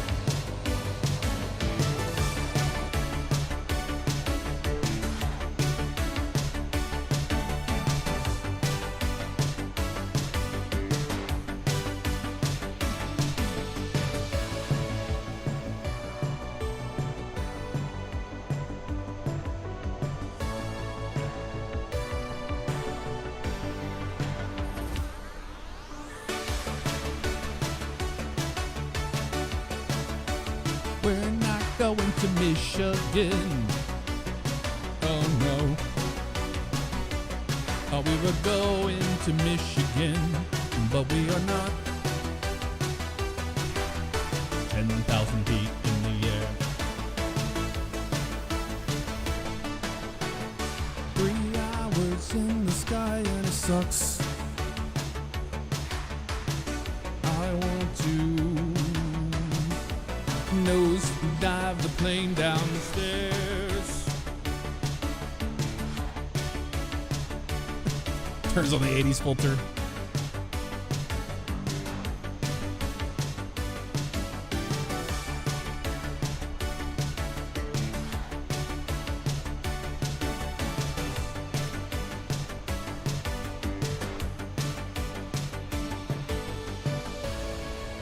Lewis, on that song, the only thing I did not play was the drums. The drums were tracked. Everything else I played.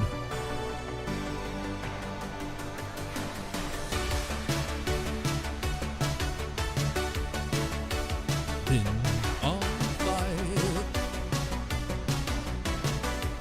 in the sky, Courier. November 78059er.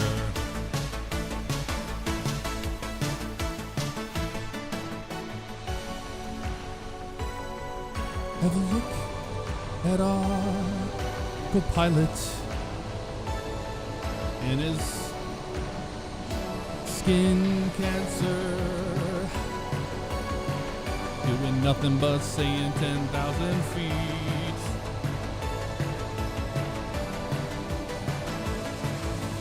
"45 nautical miles left to roll." The Jersey Tan Man flying in this shitbox tin can with only 190 knots across the ground.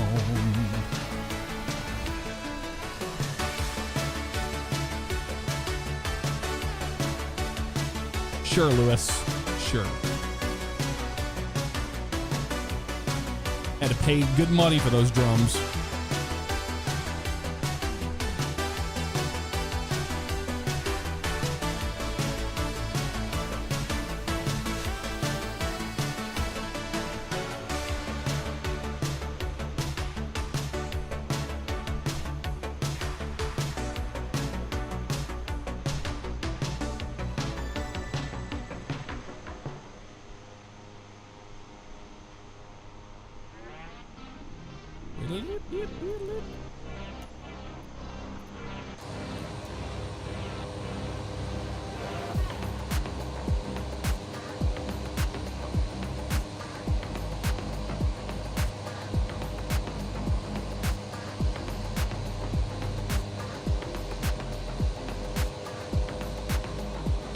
Aviation album.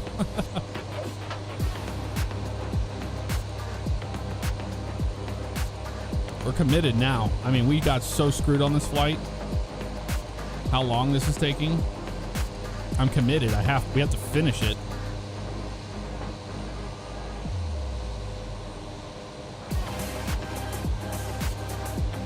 I just noticed something. Those are the shadows from that. But is it actually modeled? No, it's not. It's baked. Baked texture. Fake texture. Maybe not. Maybe it's not. Let's see if that moves with the shadow.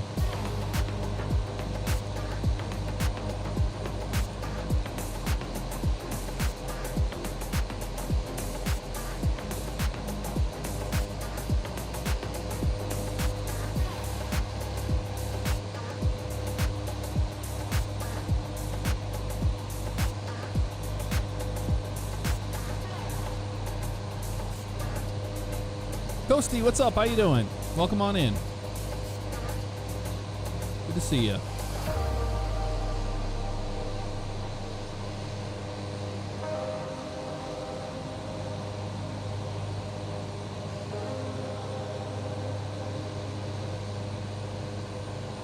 But when we land, it'll be worth it, you know?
Yeah, I think the colors look pretty good, Tog. I'd have to agree.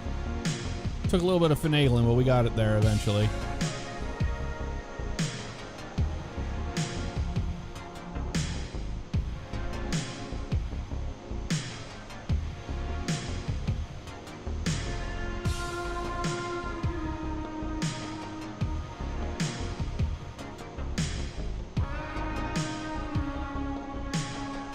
Yeah, it only took 2 hours to get it, but we got it. We had plenty of time on this flight to get it done. Get it done right, you know?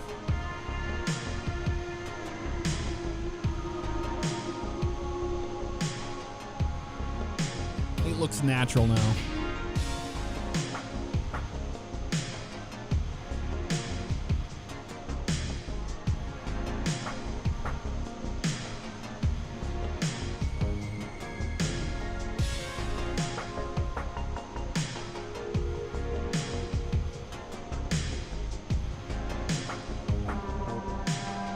Very 80s vibes on this one.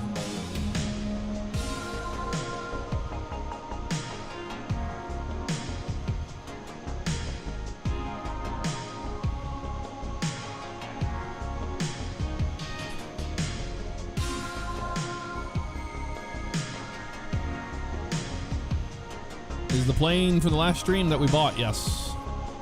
Same airplane.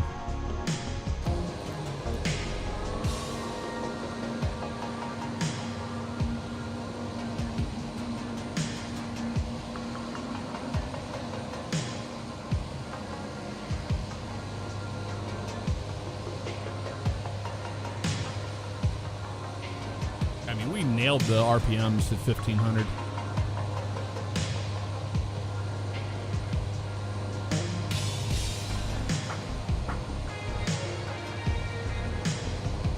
I think the desert will look good, Todd, because it's going to be the same colors like these fields here for the desert.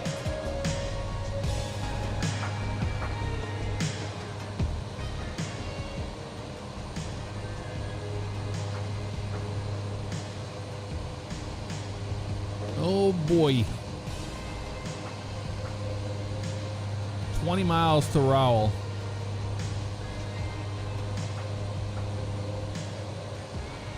Even though we missed all the ATC crap from earlier, we got ding points for stupid stuff on the ground. At least, I don't care about any. We'll make some money off this, I guess.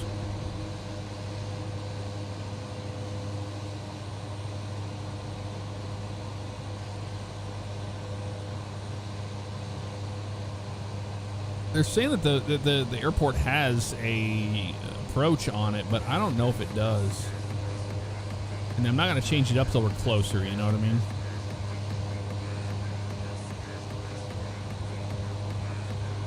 Runway 14.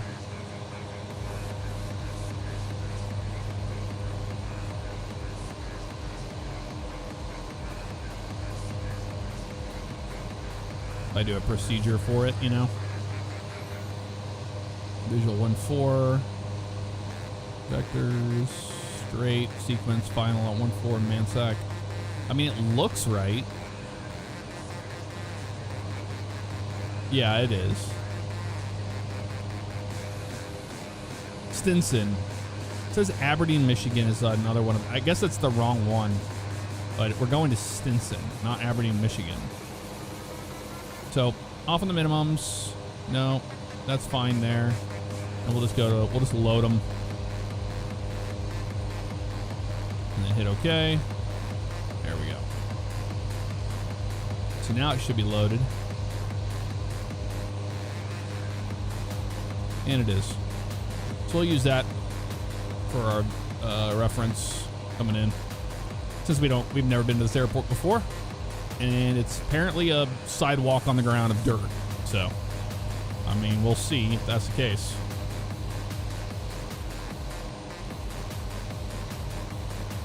Yeah, they fixed that app. That was in Sim Update 1.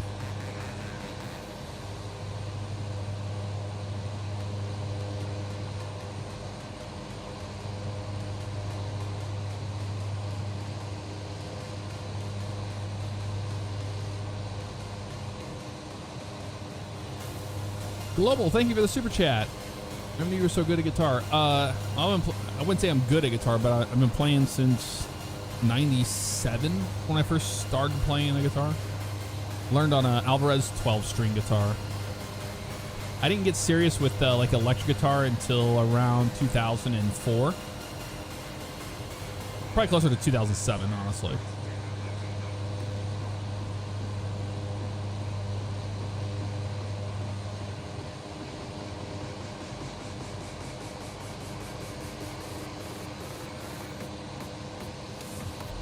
The airport code they're giving us is the 38 whatever it is. I don't think that that's right. 3 Alpha 8.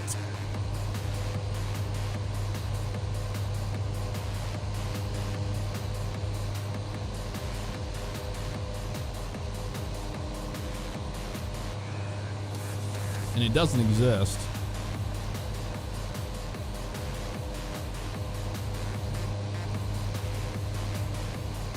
It doesn't exist.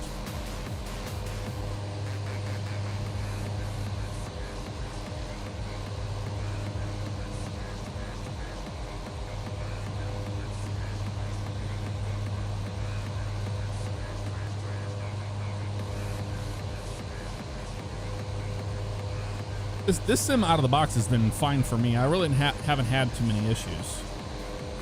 I've been one of the lucky ones.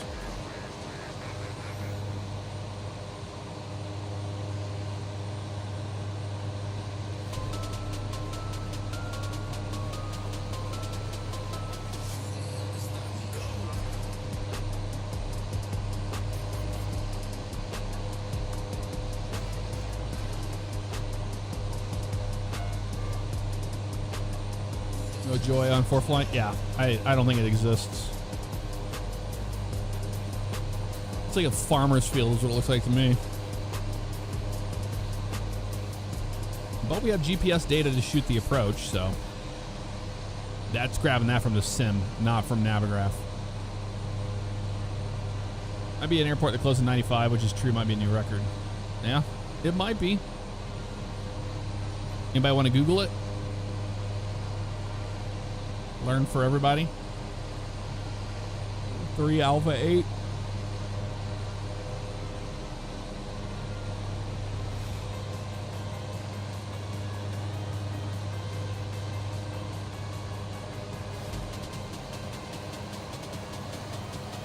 I thought we were going to somewhere in Tennessee. I don't even know where the hell we're going. We're going Columbus something.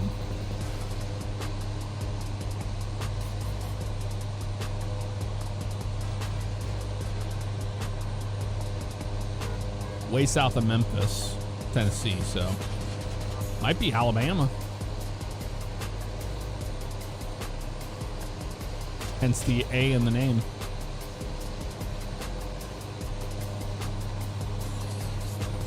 Oh, we are going. It is Alabama. It's northern Alabama, I believe.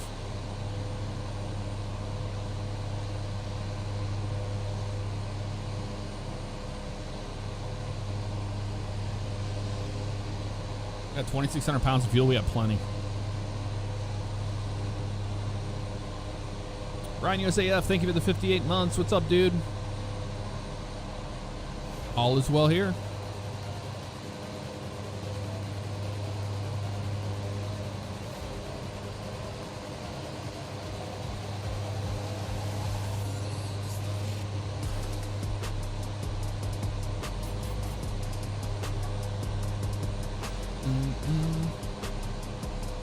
Flying's been going well, man. We're flying a new Sky Courier that I got in our career mode.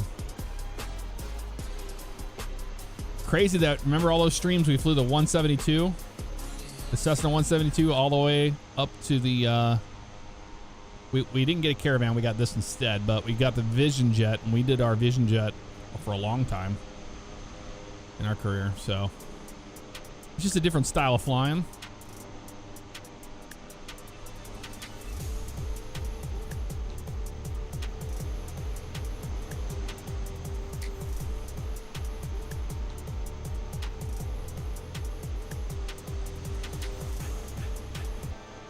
That snare drum kind of threw me off a little bit. It sounds like an engine backfire on a plane. Kind of like on a P-51 Mustang, like a V12.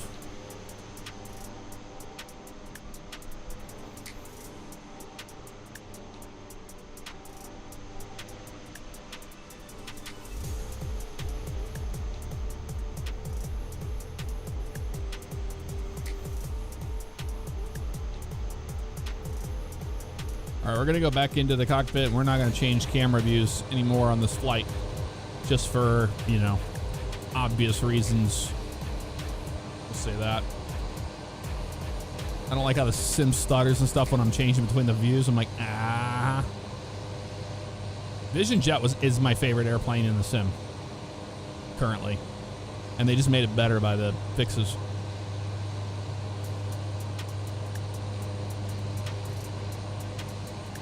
Yeah, no problem, Ron.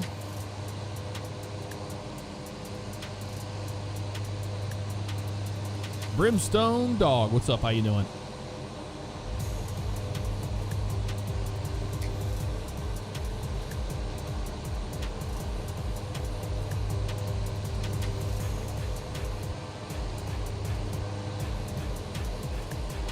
Yeah, we're gonna fly the A350 here soon.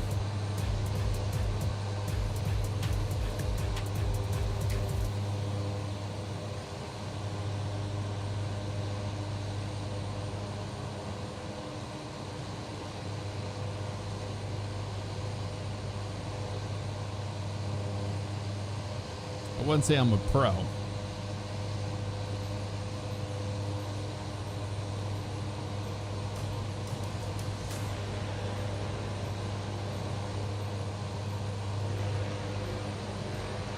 This is only my second flight in this airplane.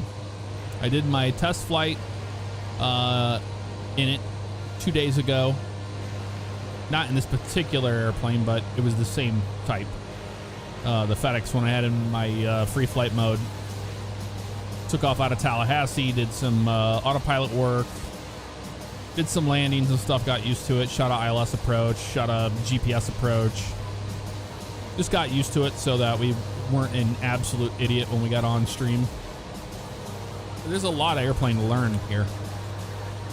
But one of the unique things, here I'm gonna turn the music down a little bit.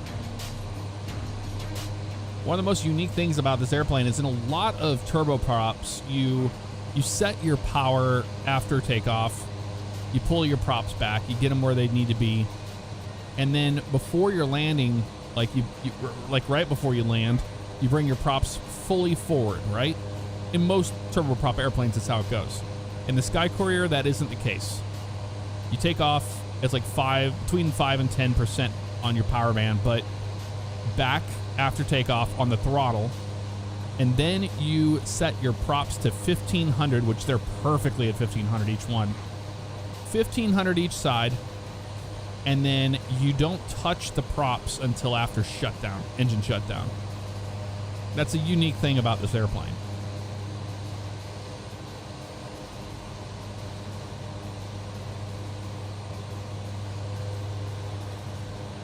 And it's such a new plane that there's no like videos on YouTube of people flying them or anything to learn from. But on the Microsoft Flight Simulator forums, in the Sky Courier thread, there is a guy that flies them in real life and has provided very good information when it comes to learning the systems or how to do things. So I read through that. So I learned from an actual pilot that flies this for the most part. I still don't think the engine startup is correct. And I don't think that the fuel boost pumps need to be on right now. I think they need to be on norm, but I don't know. Sky Courier only went into service last year? I believe so. Brand new.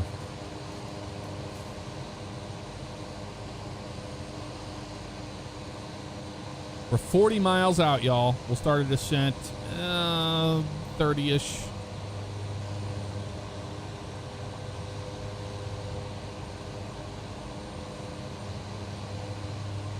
Go rounds. I haven't done a go round in this airplane, but it's got power, so when you need it, it'll go.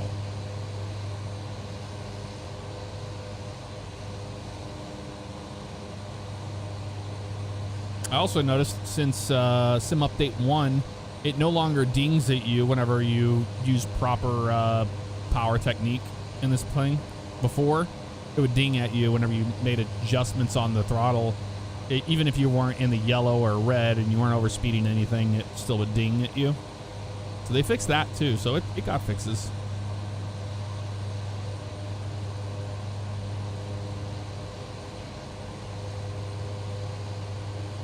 Yeah, we'll start our way down here at 35, so in 3 miles.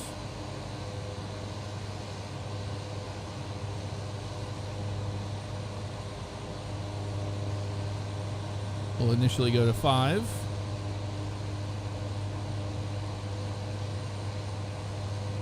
See how the vertical speed works in this.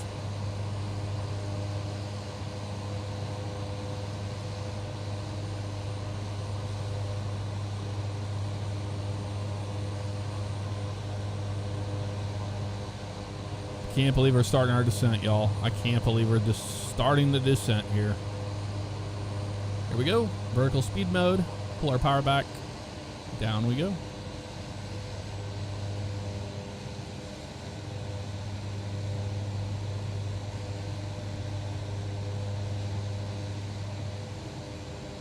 We'll do 1800 as a standard descent rate there.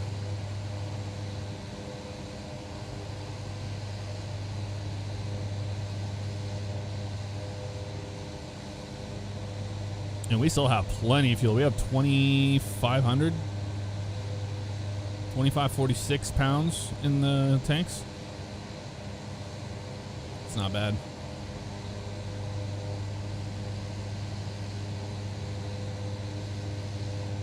We'll reset our heading bug. There we go. All right, Av figured it out. The airport was closed sometime in '95. It's now named Stinson Industrial Park via Stinson Field Municipal Airport. Already Mississippi on Wikipedia. So we're going to Mississippi, not Alabama.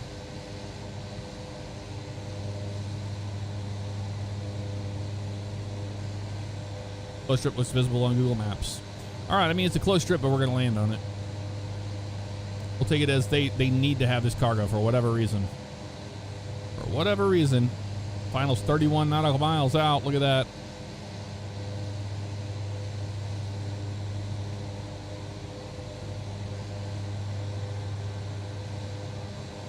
I'd say, you know, at 1,800 feet per minute on the way down, it's doing pretty good with the airspeed.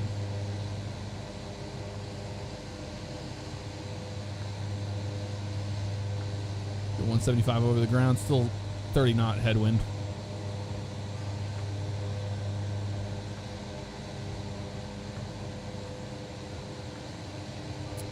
Brimstone, I would not get the Aviators Edition. You could just get the standard or just get the sim from your Microsoft, your Game Pass. Because when the marketplace releases, you're going to be able to buy the airplanes you want out of those packages without having to buy the whole thing and never fly those airplanes. You know what I mean? That's what I would do. Now, I have the third tier one is the version I have. But yeah, you get a ton of planes with standard. Sky Courier, I know that was one of the airplanes that I really wanted. That's why I wanted this version.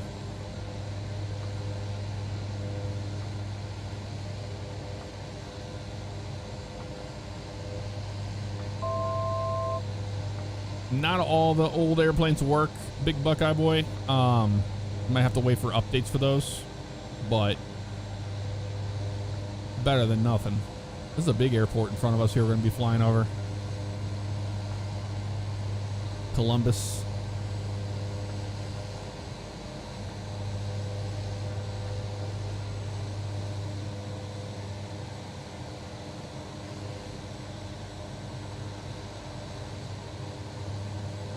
All right, let's check the altimeter. 3010 to 2992.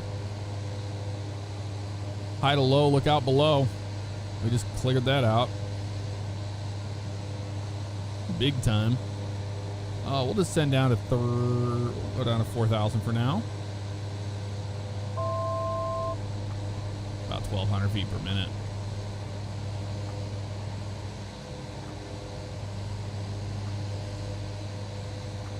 It doesn't tell you what's compatible, really. There's a great list out there that has all the incompatible and compatible planes. You just search, just Google that. I think it's like a Reddit post or somebody put it on the forums. But it's a big, huge list of all the planes that are compatible on the Microsoft Flight Sim forums. But I've seen it on Reddit before, and I've seen it on even FS Elite. But like I was able to put the Shorts 360 from Black Box in there, and it worked fine. And there's some other ones. One to go. I wish I knew the field elevation here. Actually, I think I can figure that out on this guy.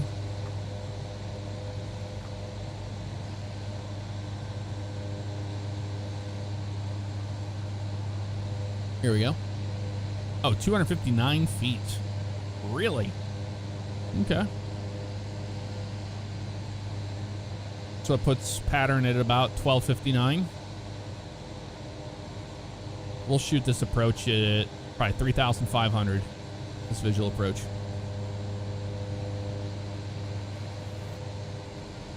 Let's put some more power in this bad boy.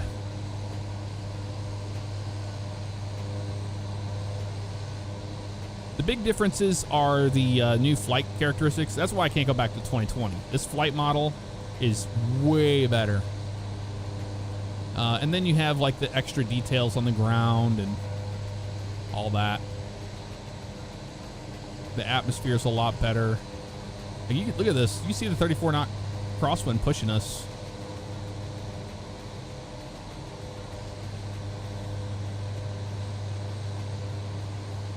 So I'd say, yeah, there is a big difference.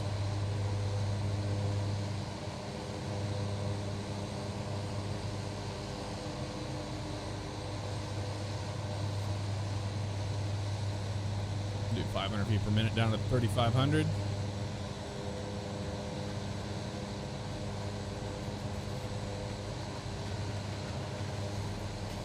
I think we're looking at like 109 knots is our VREF on this airplane.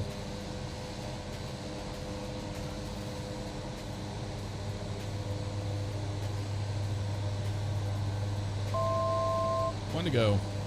Or 5, yeah. One to go. Yeah, see, as we get down lower, see how the vibrance and everything, and I think it looks pretty good. Colors. Pretty good. Pretty good. So we see the river here. We're going to cross the river, and then we're going to vector ourselves for the final, which we're just going to go to the left, and then we'll intercept from the right.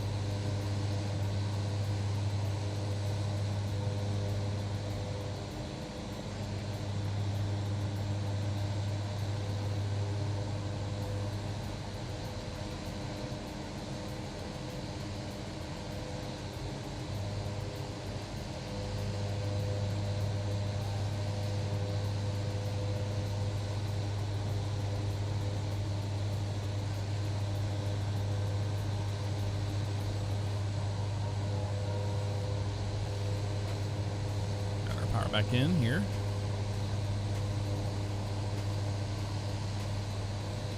It looks good. I think we nailed it, man. It looks like a picture almost.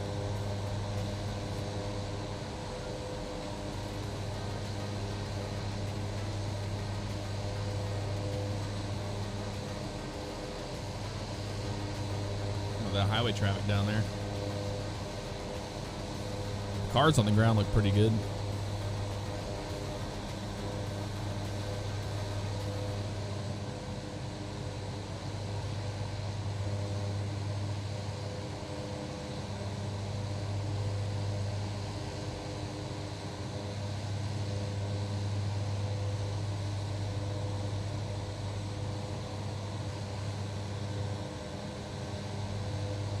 Or we should have those lane lights on. Weren't paying attention. Inertial steps go on as well. Gonna kill some of our performance, but that's all right.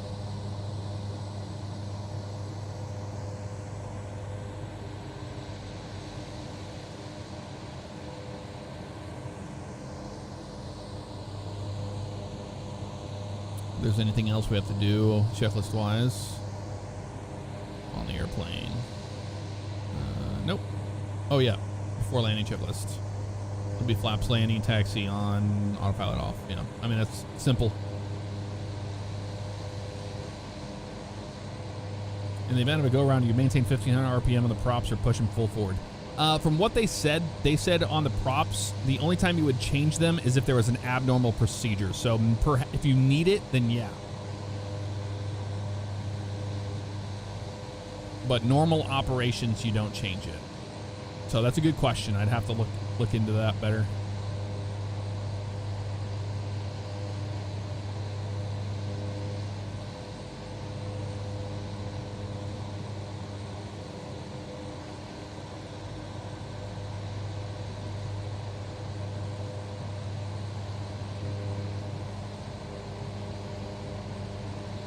So we see this here. That's that lake, and you see how those little fingers come off of it on the left.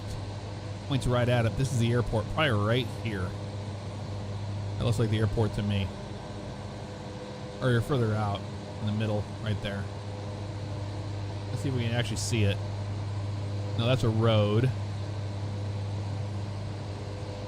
I'd be back in here somewhere. Getting bumped around a little bit down at the lower altitude.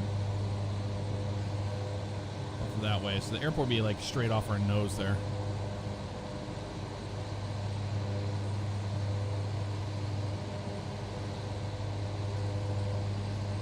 All right, let's get our heading mode for vectors for the visual approach 1-4.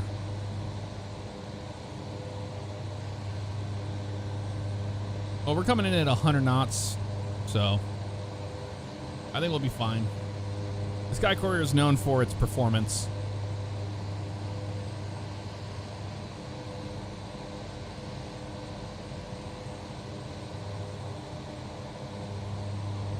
If we're not stable and it's a short runway, we'll go around, you know, if we have to, but we'll see what we can do. I'm not going for a smooth landing in this. We're gonna try to baby our gear a little bit, but I mean, if it's a short runway, we're not going to mess around with it. So we're on heading mode now. All that's good. Let's go to the proc page. And now we can just go ahead and activate the vectors to final.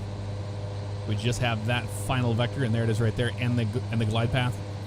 And we're just going to continue out this way, make it the right turn for our right downwind, and then we'll vector ourselves for the final approach fix.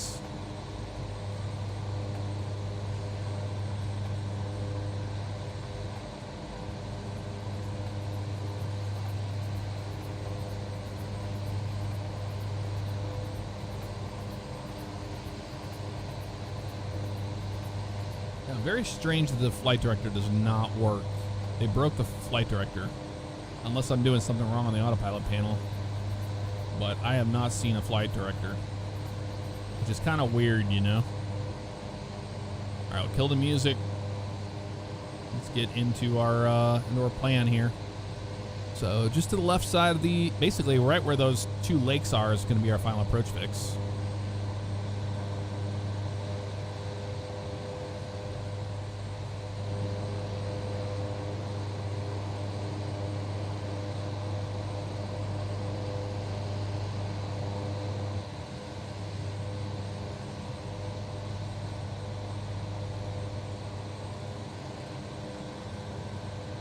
Downwind now.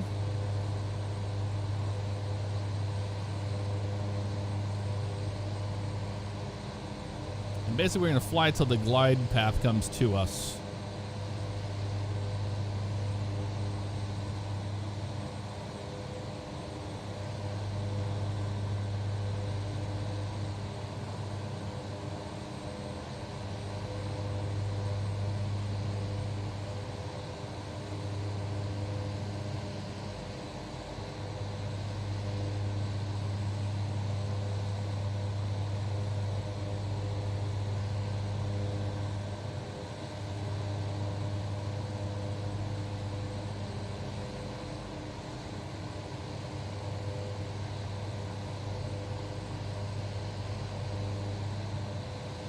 Looks like we can descend a little further down.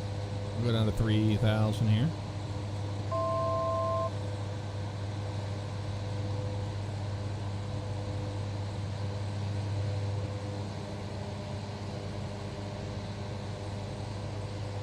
That glide path is not this high up.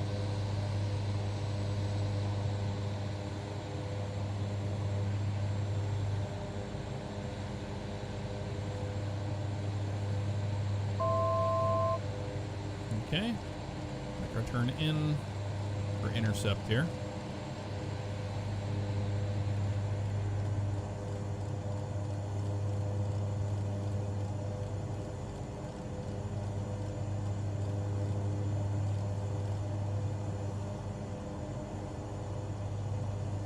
Let's go down to 2,000.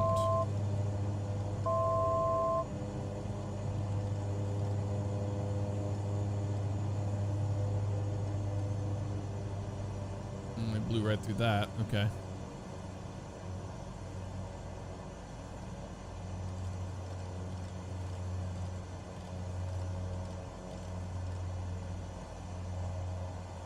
Slowing up big time here.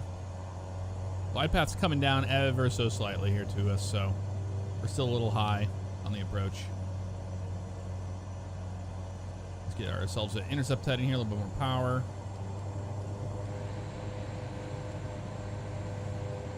On the approach. Oh, I see it down there now. Okay, well.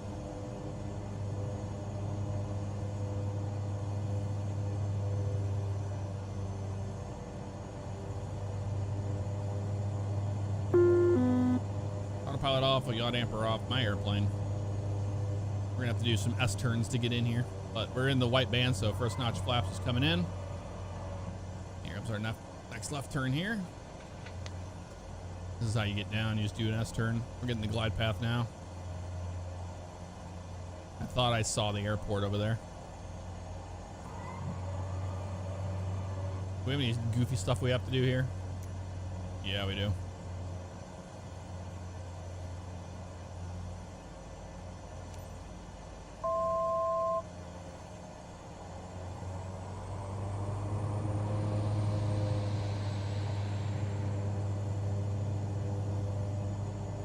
Get a descent coming down. It's out here. It's our turn. Killer power. It's this one right here. Okay, we're full flap. We are committed here, y'all.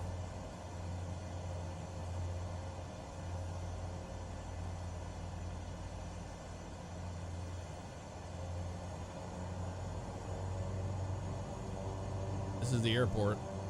Has to be. Let's try to get down on this glide path here. All right, full flap. Landing gears down. Obviously. Landing lights are on. Autopilot's off. Clear land. 500. There's our glide path.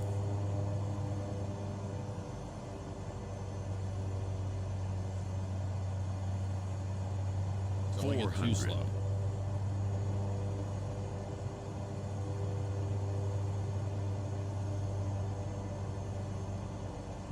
$300.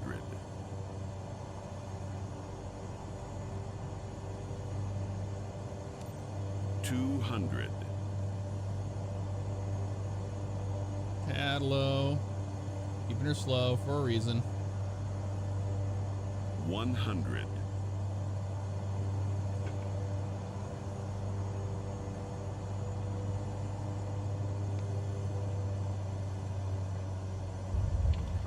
1st is out. Undesignated landing area. What are you talking about? Made it down.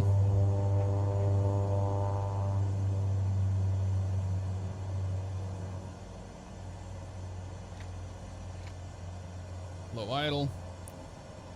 Entered at taxi. Oh, whatever. We're getting dinged so much on this one, and I don't even care. I just don't even care. Let's turn this way. I don't even know where we're going. Because we can't turn, you know, in this field. Emergency transplant for a horse. Think the grass was the runway? I mean, who knows?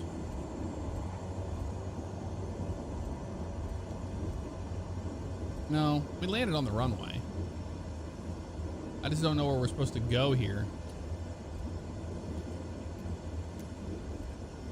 Stop at parking stand. Where is it at? Over here on the right. Okay. Oh, that's the taxiway in front of us here. This dirt. Okay. I see it now.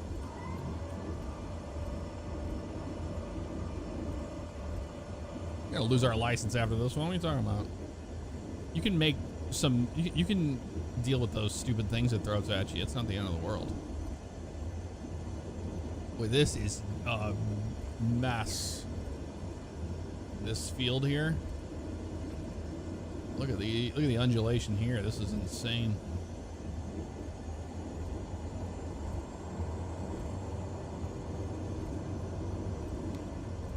Where are we parking at? Over there? Okay, we can do that.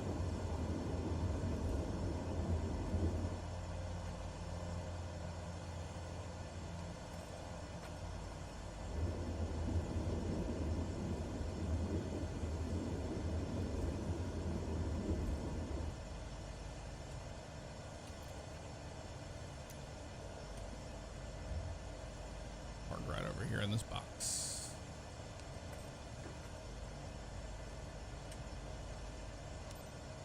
Parking brake is set. And left, right, left. Engine. No, you don't. Props go forward.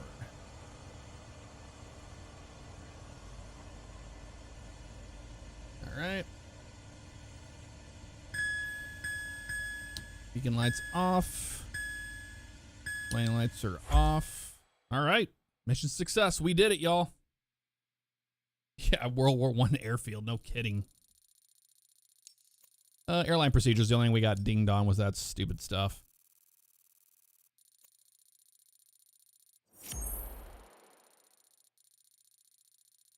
Bad weather bonus, though. Not bad. We'll take a B on this one because of the airline procedures. That was because we missed those stupid calls in the beginning. That's all that is.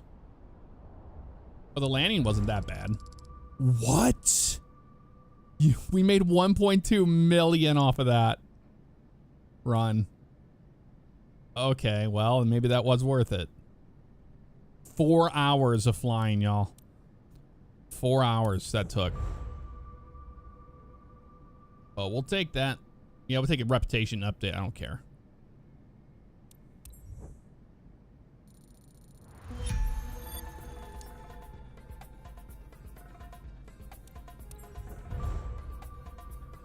Insurance, though, on that airplane. Holy. That's crazy. And that doesn't even have walk away and you don't have to worry.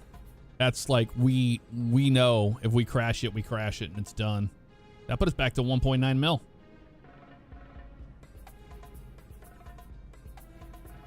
All right, y'all. I am done. Done. That was fun. Thank you all for hanging out with me. I had a blast. Have a great night, and I'll see y'all very soon. Take care.